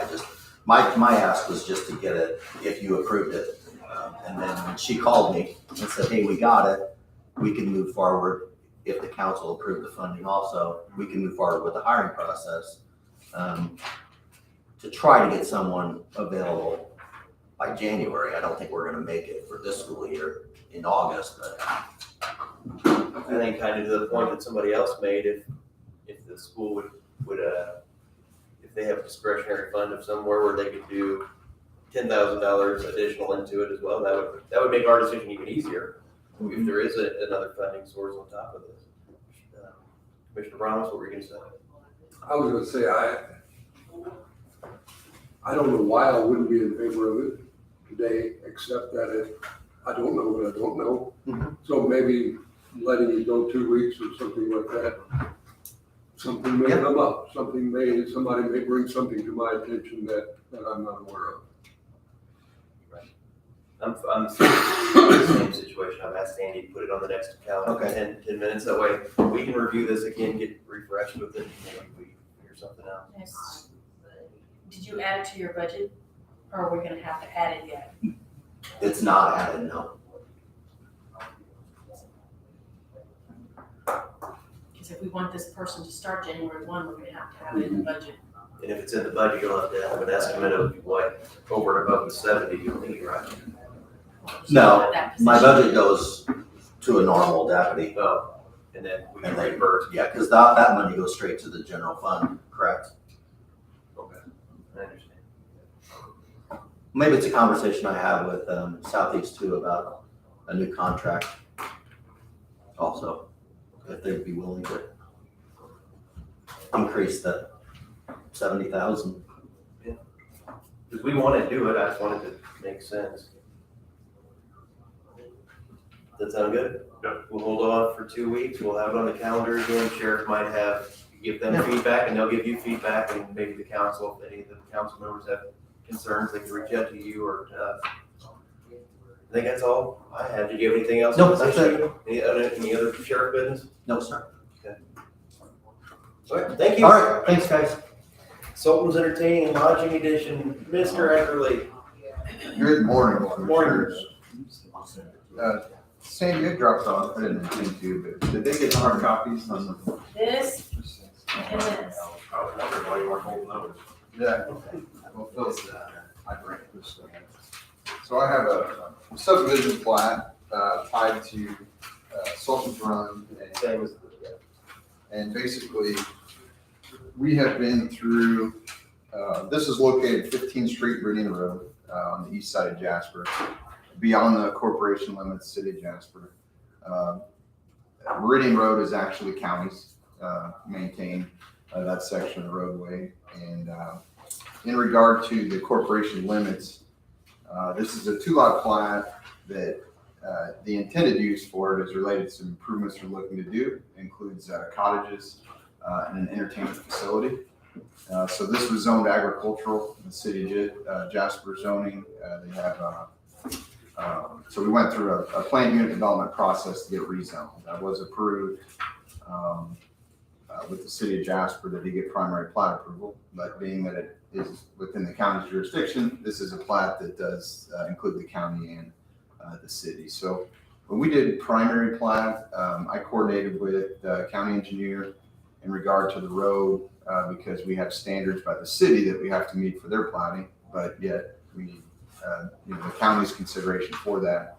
And initially the city was wanting us to widen Meridian Road. So the proposed improvements, it's a 1/4 mile based on this plat along Meridian. And Brent basically said that he wasn't interested in the additional area to maintain, through that with the widening. So were they wanting like another 3 foot? basically, yeah, I mean, at the end of the day, they have their development standards, and we have to follow that. And if we don't, then there's a waiver that we seek in that regard. So basically, it led to a commitment with the approval that if they were ever to propose a drive connection Meridian Road, which part of these improvements they're not, they're going to utilize their existing private driveway that gets them back to Sultan's. That'll be utilized. So it's actually on the north side of this plat, but no additional, the traffic patterns will remain the same in there. But the commitment is if they were ever to desire for a road connection, they are committed to widening the full length of this. The developer is. Yes, yep. And the part that I coordinated with the city of Jasper Planning was the fact that the planned unit development, they can only do improvements per their ordinance as it states in that planned unit development. So any changes, they gotta go back and get that approval anyway. So it protected what I thought the city and the county in regard to the improvements on the roadway in that. So, and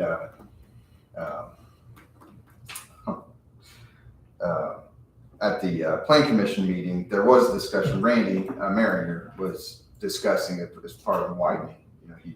That was just part of his, and so we had coordinated and discussed in that regard. But that basically led to the commitment in getting that finalized, and that was part of the planned unit development. So really, that's it's busy, but it's not busy from the county's perspective in that plotting. It's just more of zoning and planned unit development to get them in a position to where they can do that. So utilities, well, in regard to annexation, this right now cannot be annexed into the city just because it does not have any contiguous area and enough to it. So basically the city limits of Jasper down by the bowling alley, and there's a different owner down there.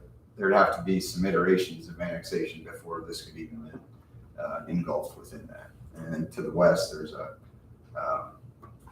farm that's the Ruxer farm that's not in the corporation limits as well. So just for reference, we have utilities are City of Jasper Gas, City of Jasper Water, and then they're extending a private sanitary to serve this at this time. So. Ms. Burke, does that new dedicated right of way along the Meridian Road, does that increase the work for the county? We mow it already, right? The additional road width would be. But they're not doing that, I think, is that Correct. Yeah, and I guess my only other question is the additional traffic there, the intersection as it is that adequate enough? Yeah, I mean, so the uses within that, there's, what was approved with the planning development, there's 10 cottages that would, and basically they have a gate, a secondary gate that doesn't allow the course to be accessed, but then if you're staying in a cottage and get back there, but right at the southeast quadrant is where the entertainment facility is. They'll have the ability for food services there. But then also there's simulators. So like, obviously golf, but you can So do. this is the entertainment you're calling it? Yeah, that's right. This isn't any housing in here, No, just the cottages? that's right. Because that was my other question. That was the only thing, I want this development to happen. I think it's a fine idea, but I was hoping Brent would be here, but I didn't realize he was out. Just the safety aspect of that, the capacity that intersection can maintain. Does it have enough capacity for the ingress and egress of additional people?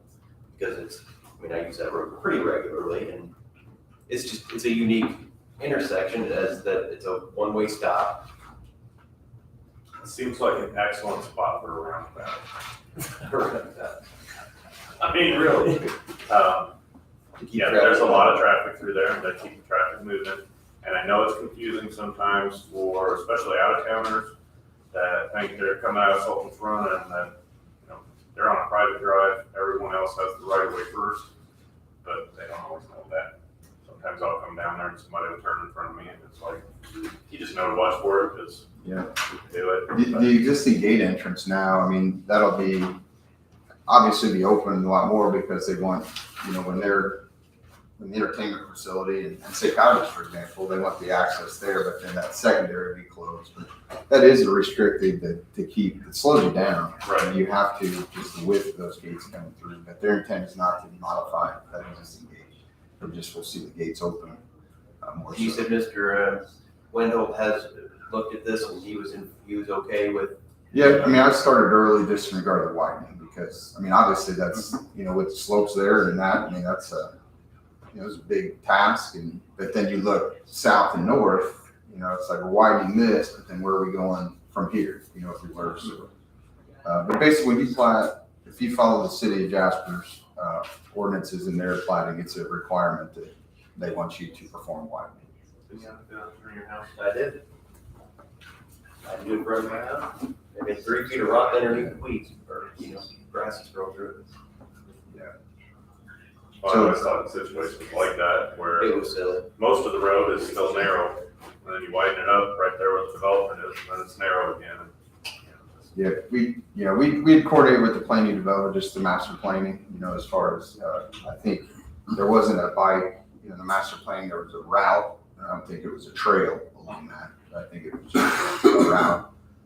But then even the city of Jasper has a transportation plan. I don't think it had anything at the intersection.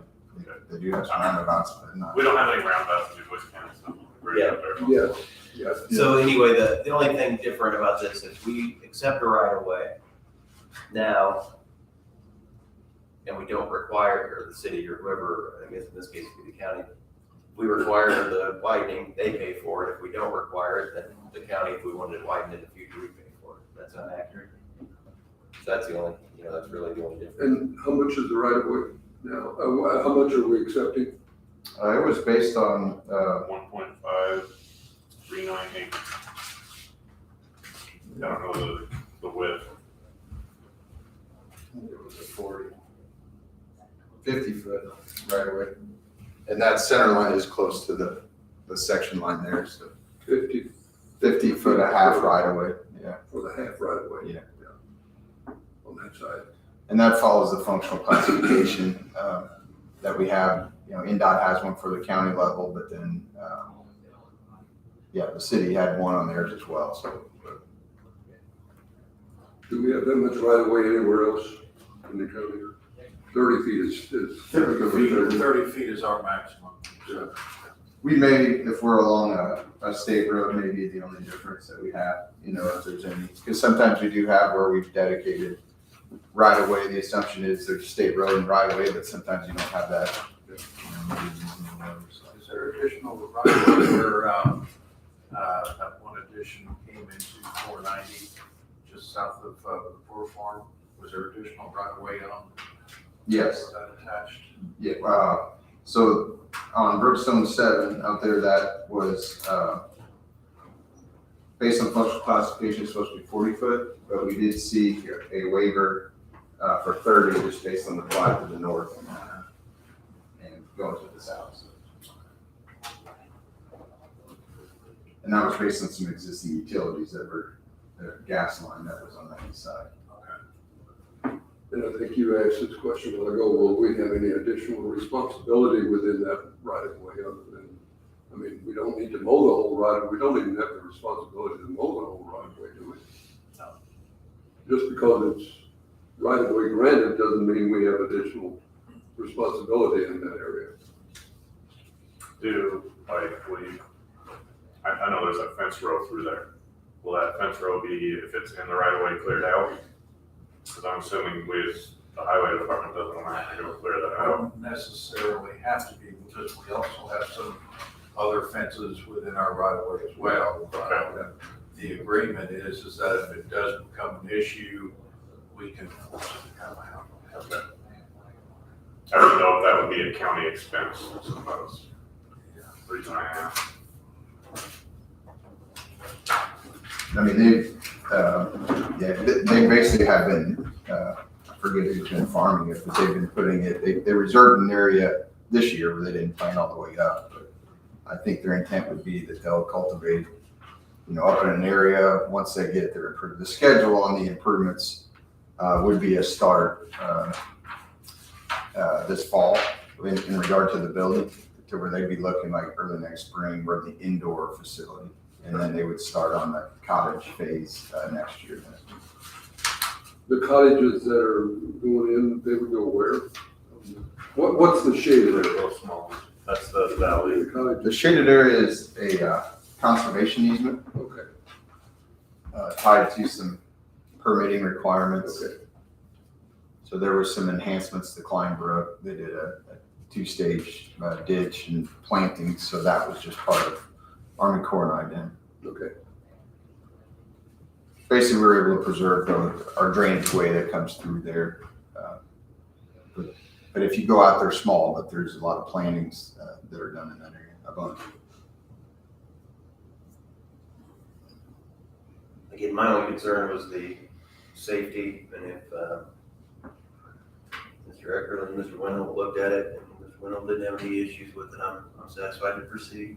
Yeah, I mean, part of the numbers when we did not get into full traffic analysis based on it, just because of the timing of golf and that. It's not, yes, you have that, but the truth is the cottages are focused for the users that are golfing. Mm-hmm. You're not gonna get a lot more golfers, you only have a limited number of tee times you can have in a day. Yeah. And I think the other part, it opens up, maybe for the local businesses when they're entertaining some clients, I think, maybe tied to some of those uses. I'm prepared to approve and move forward. Anybody else have any? Okay, so when we sign these, does it matter what color we're in? It does not. So I move that we approve the subdivision plan as presented for Sultan's Entertaining and Lodging Edition. One second. Any other discussion? All in favor, say aye. Aye. Aye. Motion carries. Thank you, guys. You're welcome.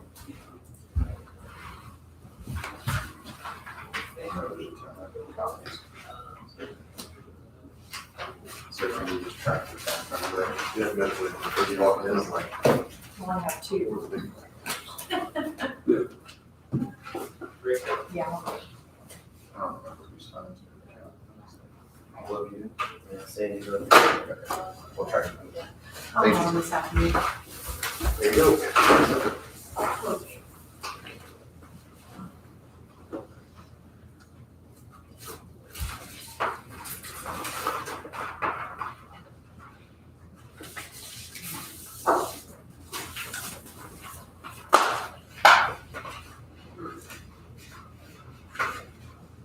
Mr. Kramer, we've got about 80 things to sign, and then we'll be ready for you. These are under that. Okay.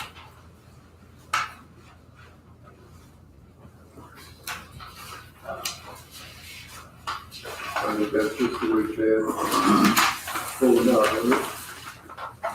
Yeah, I didn't know if they were in any kind of order.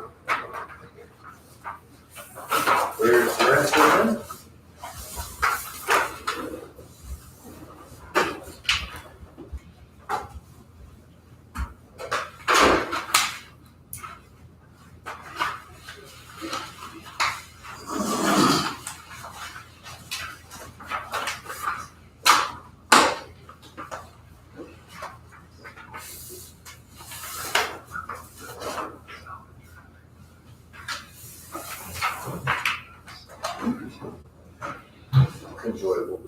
felt, you know. It does feel nice for some Very reason. nice, yeah.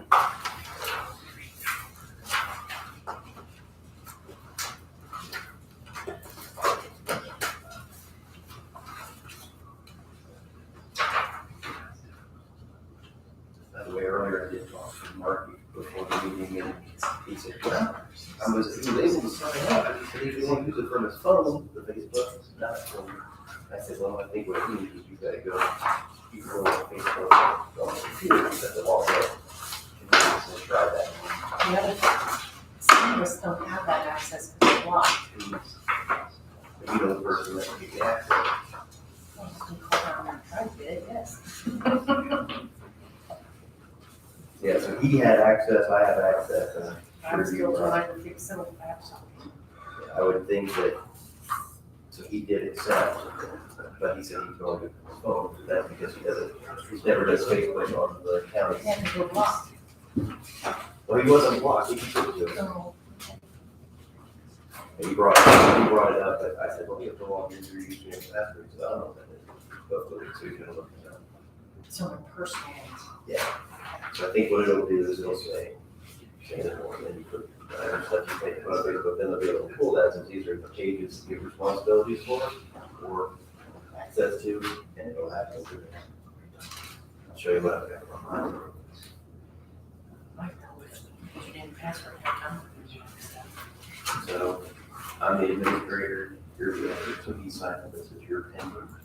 And so what happens for me is I have to pull down. And it says I can switch my profile, so I can go personal, political, share, health, and then, not this one isn't showing up, but this is another one that's a part of it. Well, wouldn't show because you're not there. You're there. I'm on it, right? It's, I can't switch to it. Actually, I guess it's saying that I'm on my personal profile right now, but. All right, I'll try to do So I tried to put some content on there to build up some people. We don't have too many people following us just yet, but. Does it say I'm appointed? Because I thought I liked it.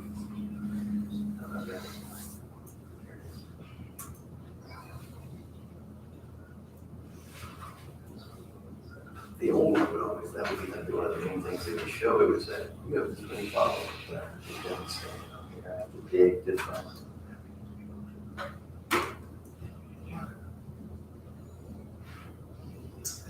So this one got a lot of attention, a bunch of pictures, people like pictures. All right, so we have all the signatures we need here? I think so. I think I need to. Okay, next up, we have Hayesville Street Fest closure request. Come on down, please. How'd you know? Yeah, that's what we're looking for, is just to have the Park Street closed for the 9th, that's this Saturday. I think about it just that day, just a one-day event this time. And what's your time frame? 3:30 till like midnight. But people will still have access to the trash. You know, we don't close off that part. We close off from that little bridge up to up to the Hayesville, excuse me, up to the Ruatan building. And that's about it. But like nobody's having trouble getting to the dump at all, except for coming in. What is it, West Hayesville Road, is that what it is? No, it's on Park Street. Park Street, Hayesville Park Street. Yeah. Do you need anything from the Yeah, highway if we department? have a couple of signs like we've had in the past. Is that okay with you, Mr. Burke? Can you make that happen? Yeah, when can I pick those up? Anytime, just give us a little bit of heads up and we can have them right now.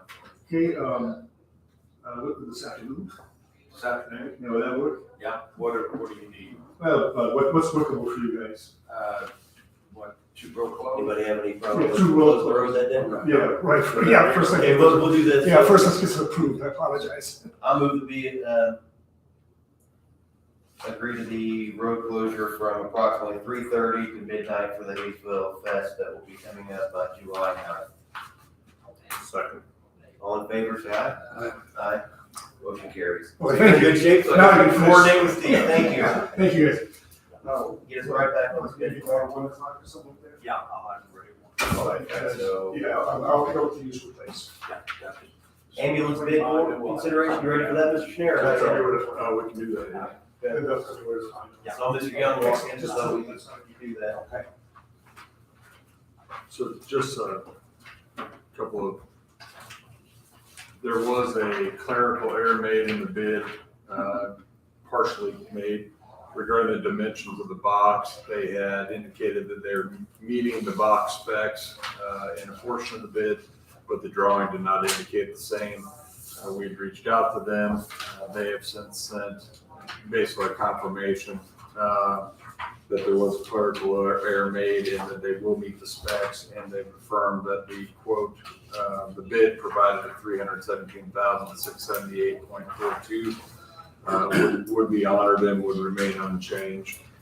Code would allow us to go ahead and accept that then, as it is not detrimental to the county in any way, nor is it detrimental to the competition with any other bidders, because there are none. So with all that being said, I think Ryan would make a recommendation to accept the bid from American Response Vehicles for $317,678.42. I've talked all for you now, Ryan, do you agree with all that? Yes, I'd like to It's like proceed. good testimony where I say everything, you say yes.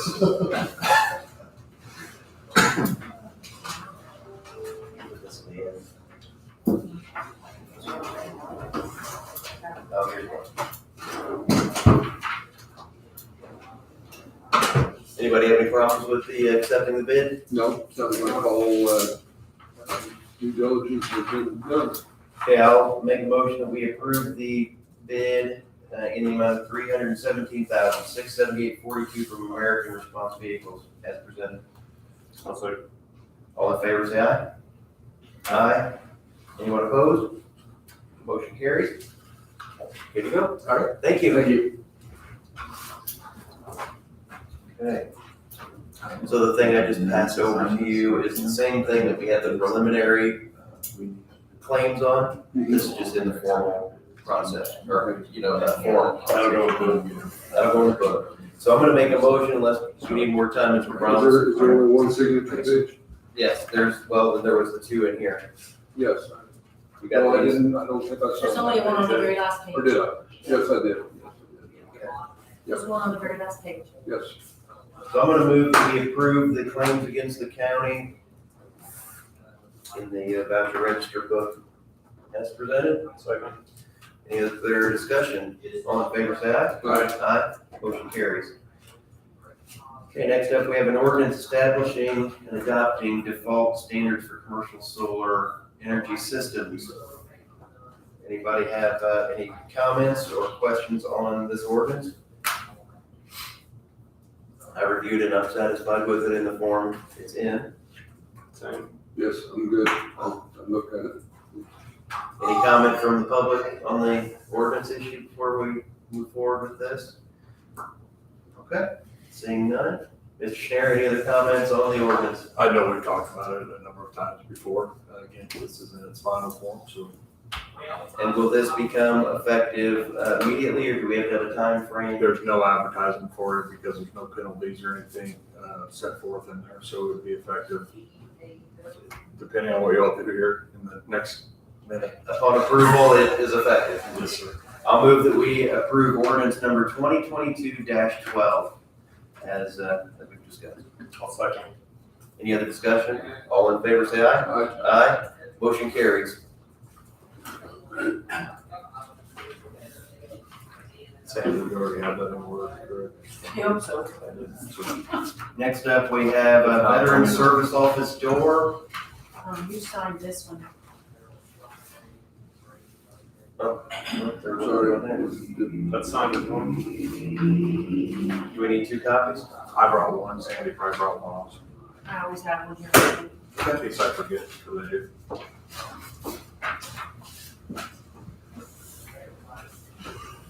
So the Veteran Service Officer asked for to put an automatic door open and close on the door for the, Scott, got a quote. and And Scott got a quote. He's on vacation somewhere. We're looking at $3,150 total for the electrical and for the things that are needed. I don't remember, were we all in the emails that we went through with it? With Brent? When I asked Brent if it fits the ADA, and he said it did, it fit our plan, so I think it's a good project to move forward with. Where does the funding come from? From the ADA budget, I think there's a $5,000 a year for the ADA improvements, so we would take it from there. That's I what I think think. eventually you're gonna need to put one over there when that ramp gets put on, and you're gonna have to have one probably on this building, because there's not one on this building as well. This is a good step in the right direction for people that may have a disability, a veteran, so I think it's a good start. Because the courthouse, this is in the basement on the back. So we have three of them over there to get in the basement. You have the front door, In the middle door. oh, just the middle, there's just two doors there. There's two doors in the basement that has access, but when you put a ramp on this side, Right. you're gonna have to put one up here eventually. So I'll move that we accept the proposal from Kaish Glass Incorporated for $2,650 for the operator, the push buttons, and the finish. That we accept that proposal along with whatever expenses necessary for getting the electrician to set the power to it. Any other discussion? All in favor, say aye. Aye. Aye. Motion carries.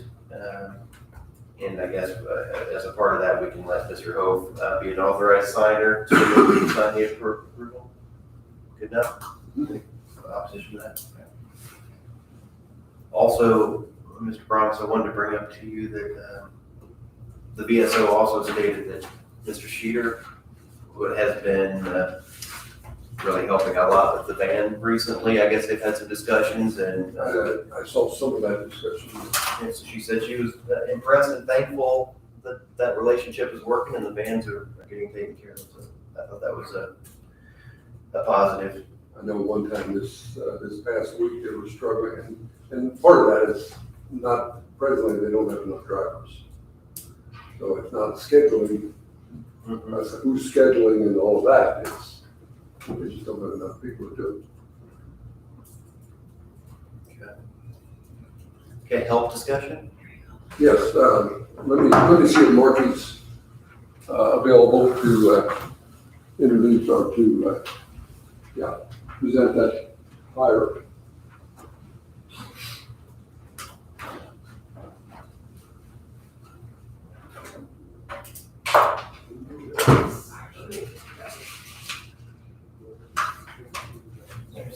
Executed verdict.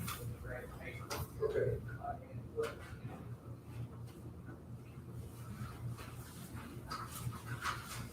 Yeah, Marky will present the individual that that the hiring committee is recommending.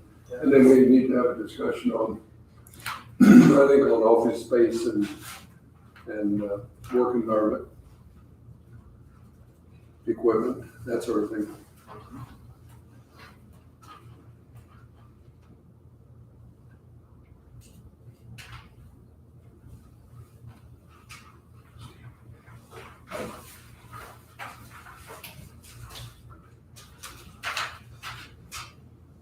Which was that ambulance bid? 317,617. 678.42. 678.42.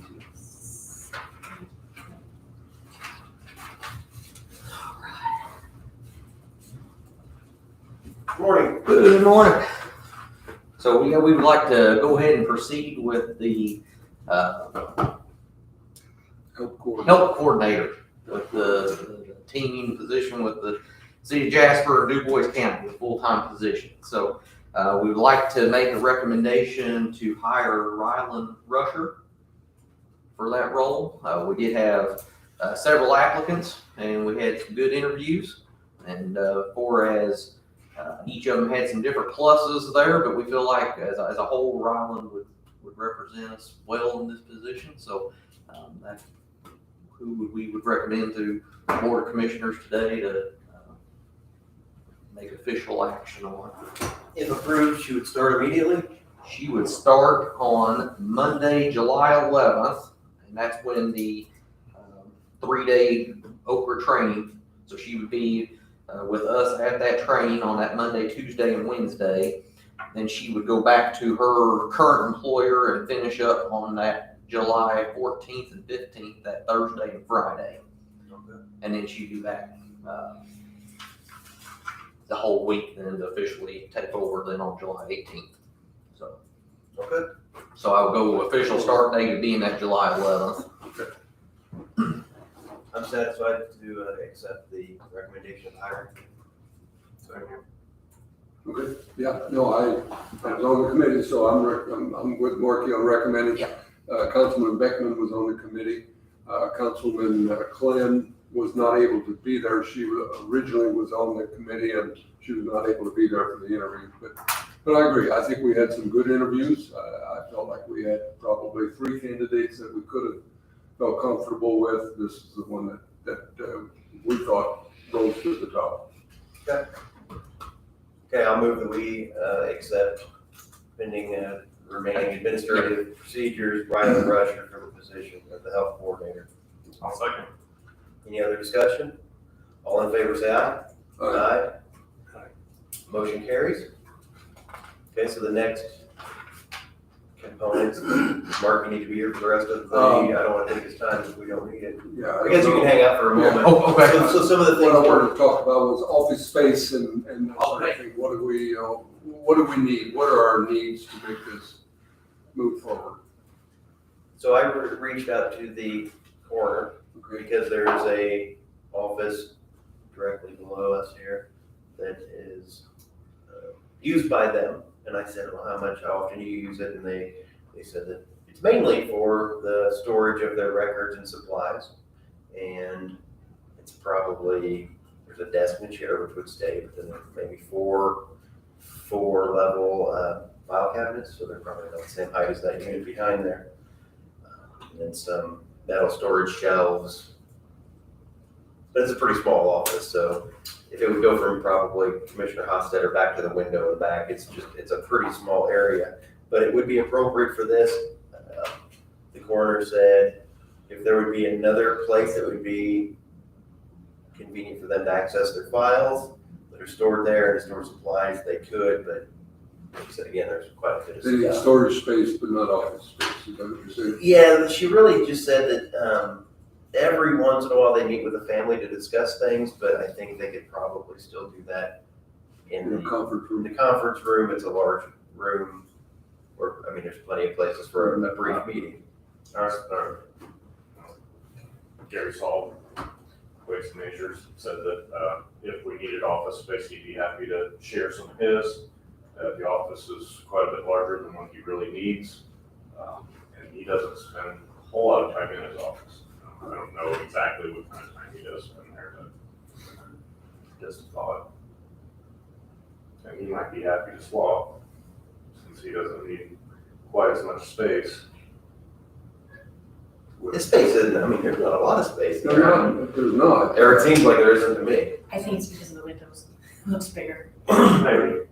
I think both offices are similar in size. Are they? Yeah. Is there a window in the other one as well? Yes. Yeah, but If you're getting smaller than Gary's office. You should see my office.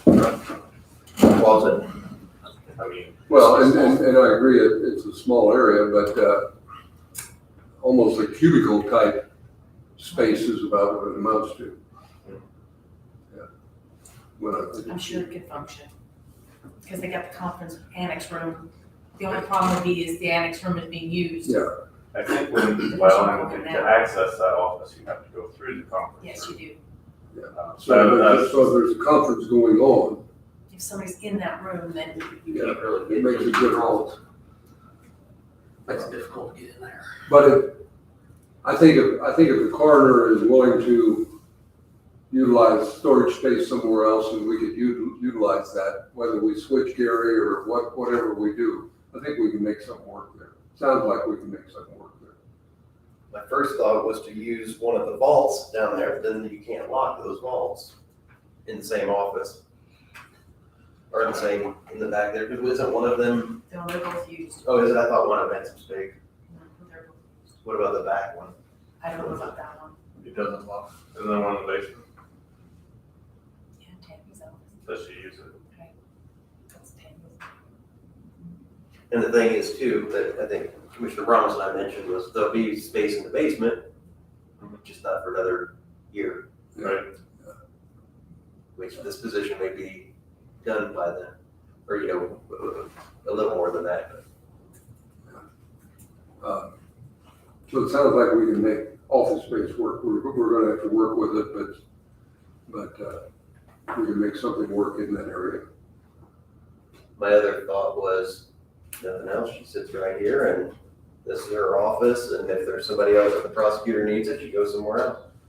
I mean, at least from a starting point, she can connect to the Wi-Fi, there's the power, and you know, it's at least something to start with. And it's one of those positions, and we were open with all three of the candidates when we discussed the position itself,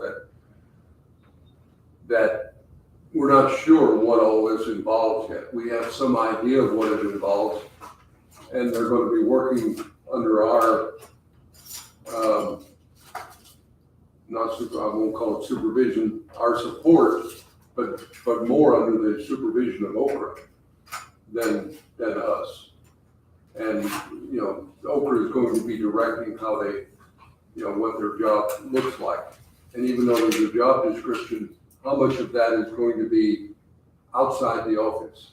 Are they going to be working with a fire department or the town of Ferdinand or the town of Holland, or they'll be traveling back and forth?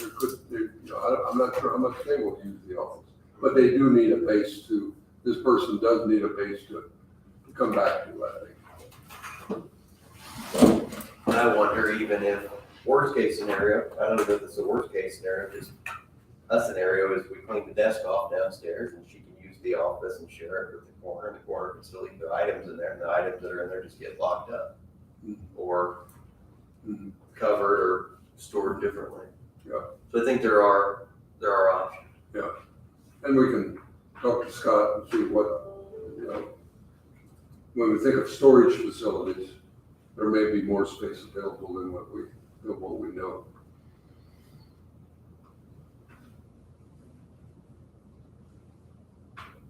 So I'm comfortable with just saying, let's work with Scott and let's work with, and see what we can work out down there. My next thought is then what about equipment? I'm thinking laptop and a cell phone. Laptop, a basic printer. Yeah. When I say, more like a home printer. In other words, where she can print individual copies as she needs them, but if she needs to do a large, you know, presentation or something like that, to where she needs multiple copies, then maybe send it to Marky's printer or somebody else's printer, larger printer that's capable of handling that. Probably email. I'll need an email account. Yeah, I don't know whether she can send it directly to the printer through the network. She's gonna have to hook into the network and log in if she's gonna be on the network. Because you can't use the printers unless you're networked. Right, would we not want her to be on the, You have to On the get her on the network. network. and they can do that, she could do that through a laptop, correct? Depends where she's porting in at. If she's porting in at one of those offices, I would say yes. Okay. I'm able to use this one here with my laptop. Yeah, I was gonna say, 'cause it's all, mine's Wi-Fi based, so it should be able to. And if she is in this office or the basement, or one level down that basement, then she should be able to use it. So that's my thought. I don't have wireless printers, so I don't know anything about that. Beyond that, I don't know what the needs would be. Part of me thought too, if it ended up being that she used right here as her office, she could have that office, use that office phone. I don't know how much time she. Well, Again, it's one of those, do we want to give the person a cell phone when she's gonna be carrying her own cell phone along with her, and do we want her to have to carry two cell phones? If I took the job, I'd say, I'd rather you gave me $15 a month, but then again, we get into the stipend situation, which we don't do with anybody else. Right. I don't know, I'm just There saying, is a phone in that coroner's office. there is a phone in there, so there would be a phone number I believe there where, is. where the person could be reached. I don't know if You know, Katie uses it or that's kind of what I was thinking, do we, you know, if we had to purchase a new phone, wouldn't we be better off just going with a cell phone? But if we already have a phone in that office that has a designated number, I believe there is one. uh, I believe there is one. then I don't know. Would it be an undue expense to move the office door out to the main hallway? No, we discussed this probably We talked about that once before. years and years ago. But I just think better having, you know, if she had to meet with somebody or something and coming in and there's a meeting in that room. But it's a little less than ideal to have to go through someone else's meeting to go to your office. I would think rare enough that it wouldn't bother me, I guess. Yeah. And if they do, they would know ahead of time Well, what's happening, they could come up here, or they could go somewhere else. And in the long run, I mean, we're gonna use that office space at some point, obviously, as an office. We're ready to do it. We'll use that office space, so again, I mean, if this position becomes permanent, or, you know, we're always looking for office space, and at some point, we might have to move that door. I don't think it would be a major expense, but it's a good project. Anything else on that? I mean, I think we're all gonna be in favor of a laptop and a, you know, a little inkjet printer or whatever kind they can have. with the- Somebody can tell me what kind of specs for that, because just like so she can carry it around, or she can have it in an office, or I don't know. I don't know, and maybe that's something we need to, work with Okra on and find out what, if they have particular needs. Because I'm sure she's gonna be doing like presentations in different places. And Yes. she's gonna be taking that device with her, so I would say it would need to be. Oh, it needs to be something, I would think that she'd be able to. well, I'm thinking a little printer's gonna go out of ink really fast.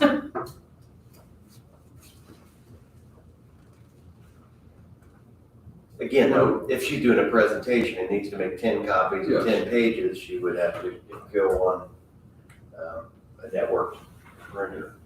I've got a little printer in my office, it's laser, and it'll last a long time. Laser or inkjet? It's just black and white laser. I'm not a fan of jets because they blot when you get them wet.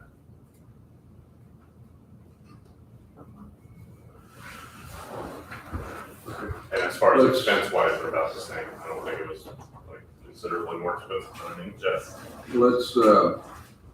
Let's try to come up with some definite proposal perhaps for the next meeting to, you know, do you think we need this the day she starts? No, I don't think so. No. Because I've even talked to her on the phone here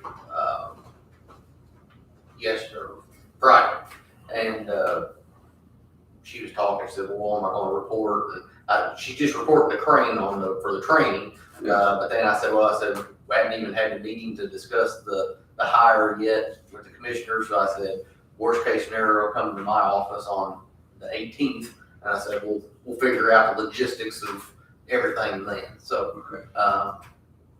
But to your point, Well, then we have her paperwork. we won't even have a laptop by then either though. But Stephanie did If I without. gotta order it, it's gonna take, Yeah, I think Stephanie was with. not ordering a laptop?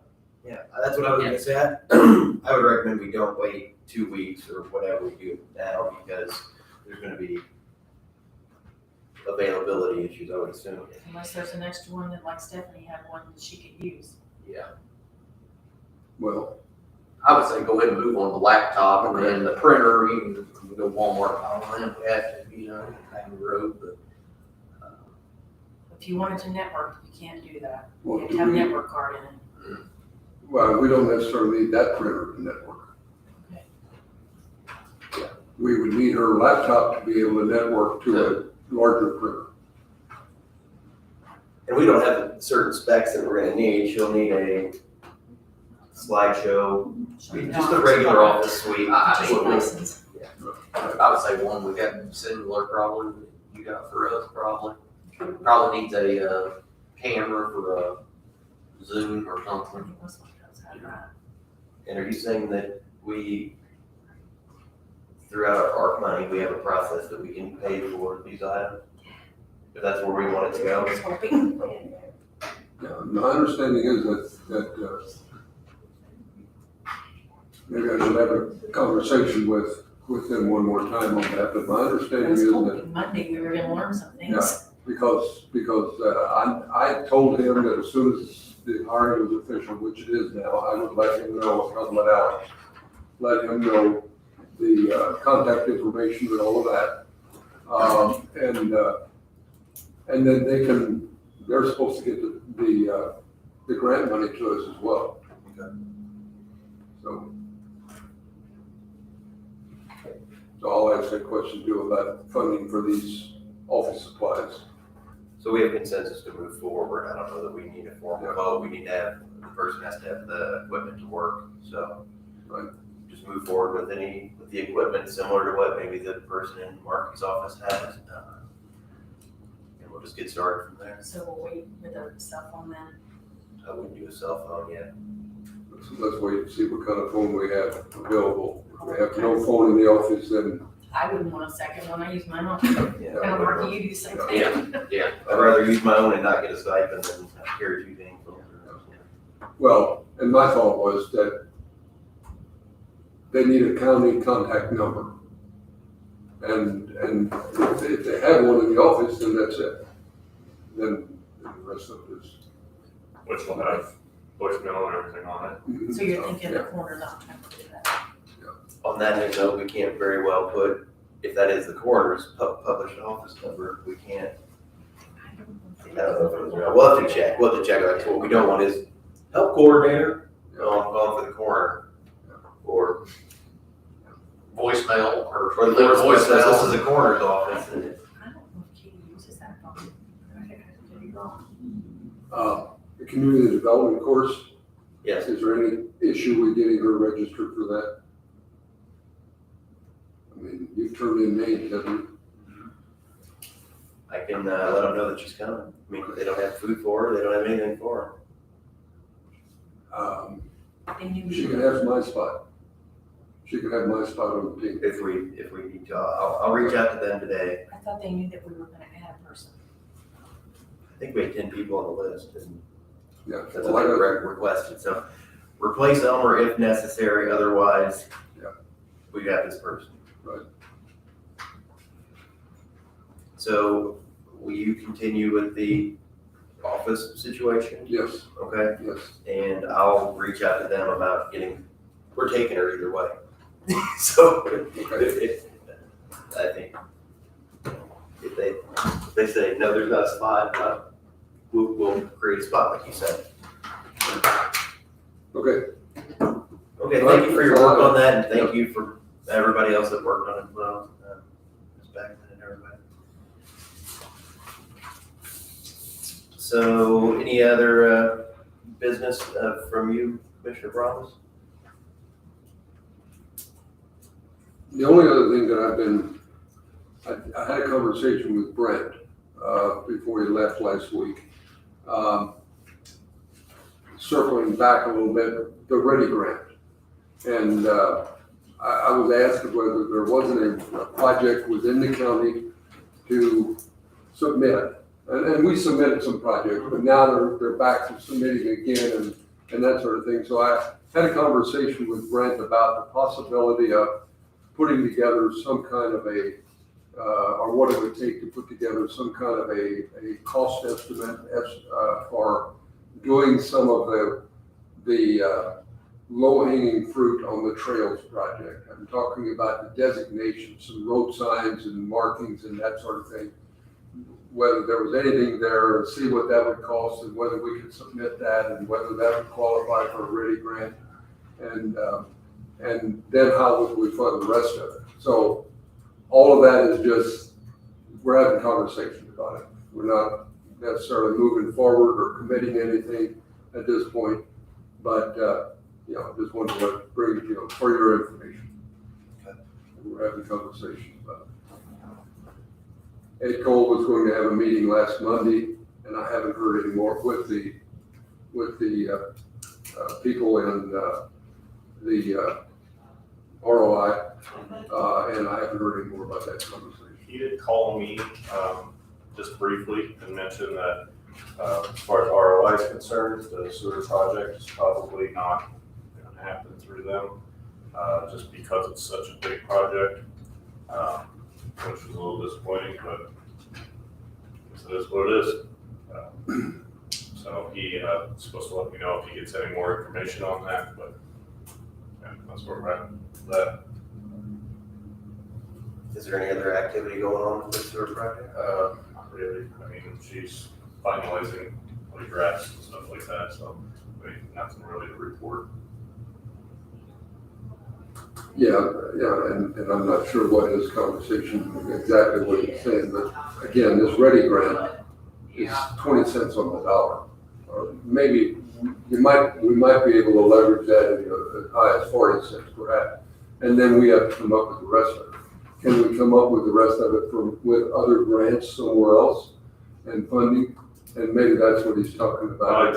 I think it was more so that the other counties involved, nice way to say it, don't really care about our project down here. Yeah. So He indicated to me not one that, that big at least. he indicated to me that a project that might net $50,000 might be a good project. And again, that's 50,000, so that ends up being a $200,000 project that might get 50,000. So anyway, now there's some discussion in the car on the way back from Indianapolis the other day about the trail dinners, and Lisa indicated that she might be able to help with that. You know, if something happened to where we could get 50,000, and she might be able to get some other money somewhere else, and we could do some of these things. So we're having that conversation.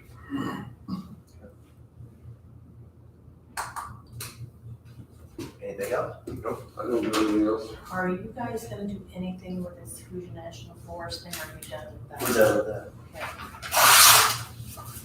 I think that's the determination we made, is we're not gonna weigh in on that, correct? No, we're not. There was somebody here earlier, I questioned whether they were with that group, but Does anybody, do you have a comment? You have a public comment, you come on up. Tri-Cap RSVP, us 9:35. I hadn't heard back from you, so I took you off, but this is Rachel Trevant then? Oh, I thought you said to call back if you had if I had a problem with your time slot. Well, our phones were down Friday and Oh, so anyway. We're glad you're here, come on up. yeah, thank you. sorry, 9:35 ended up being 10:25. Yeah, but that 2 hour works. You're like, what's going on here? I'm just waiting for that second time. I'm Rachel Trevant. I'm the coordinator at Tri-Cap RSVP, which is Retired Senior Volunteer Program. We have recently rebranded to the AmeriCorps Seniors. Used to be CNCS.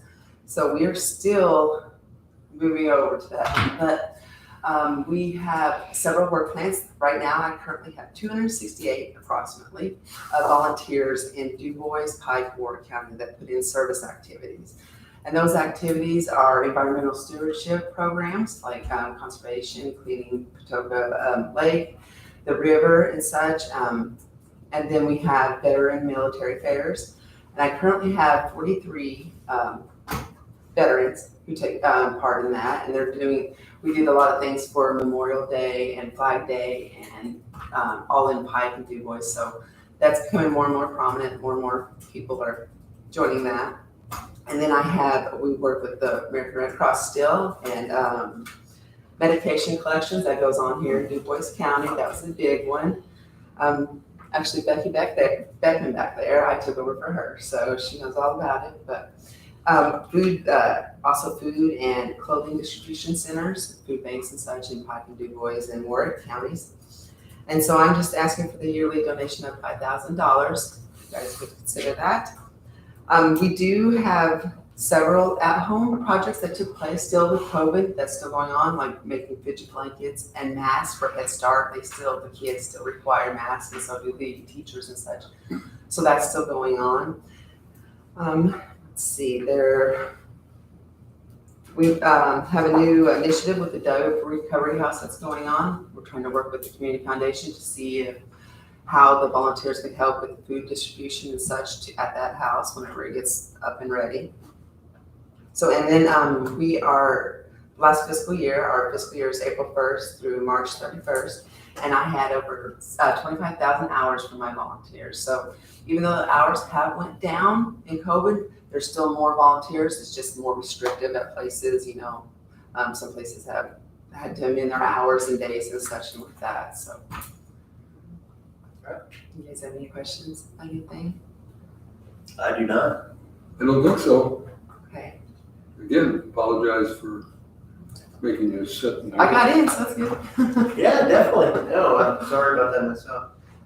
I'm fine to keep that in the budget. That's the same request from last Yes, year. exactly, Same- yes. Exact same number. I think it's been the same for 30 years. Something along those lines.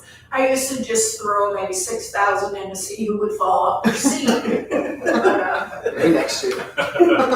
So, okay, it's part of it's in the budget, so I don't think that, we've discussed our budget earlier today, and I don't think we will remove it from our budget. So I appreciate your request, and it will be part of it. All right, thank you guys very much. Thank you. Thank you. Mr. Schneider, anything else from you? No, sir. Auditor's office? Again, public, anyone else? Guess we're good to go? Good to go. Okay, close the meeting.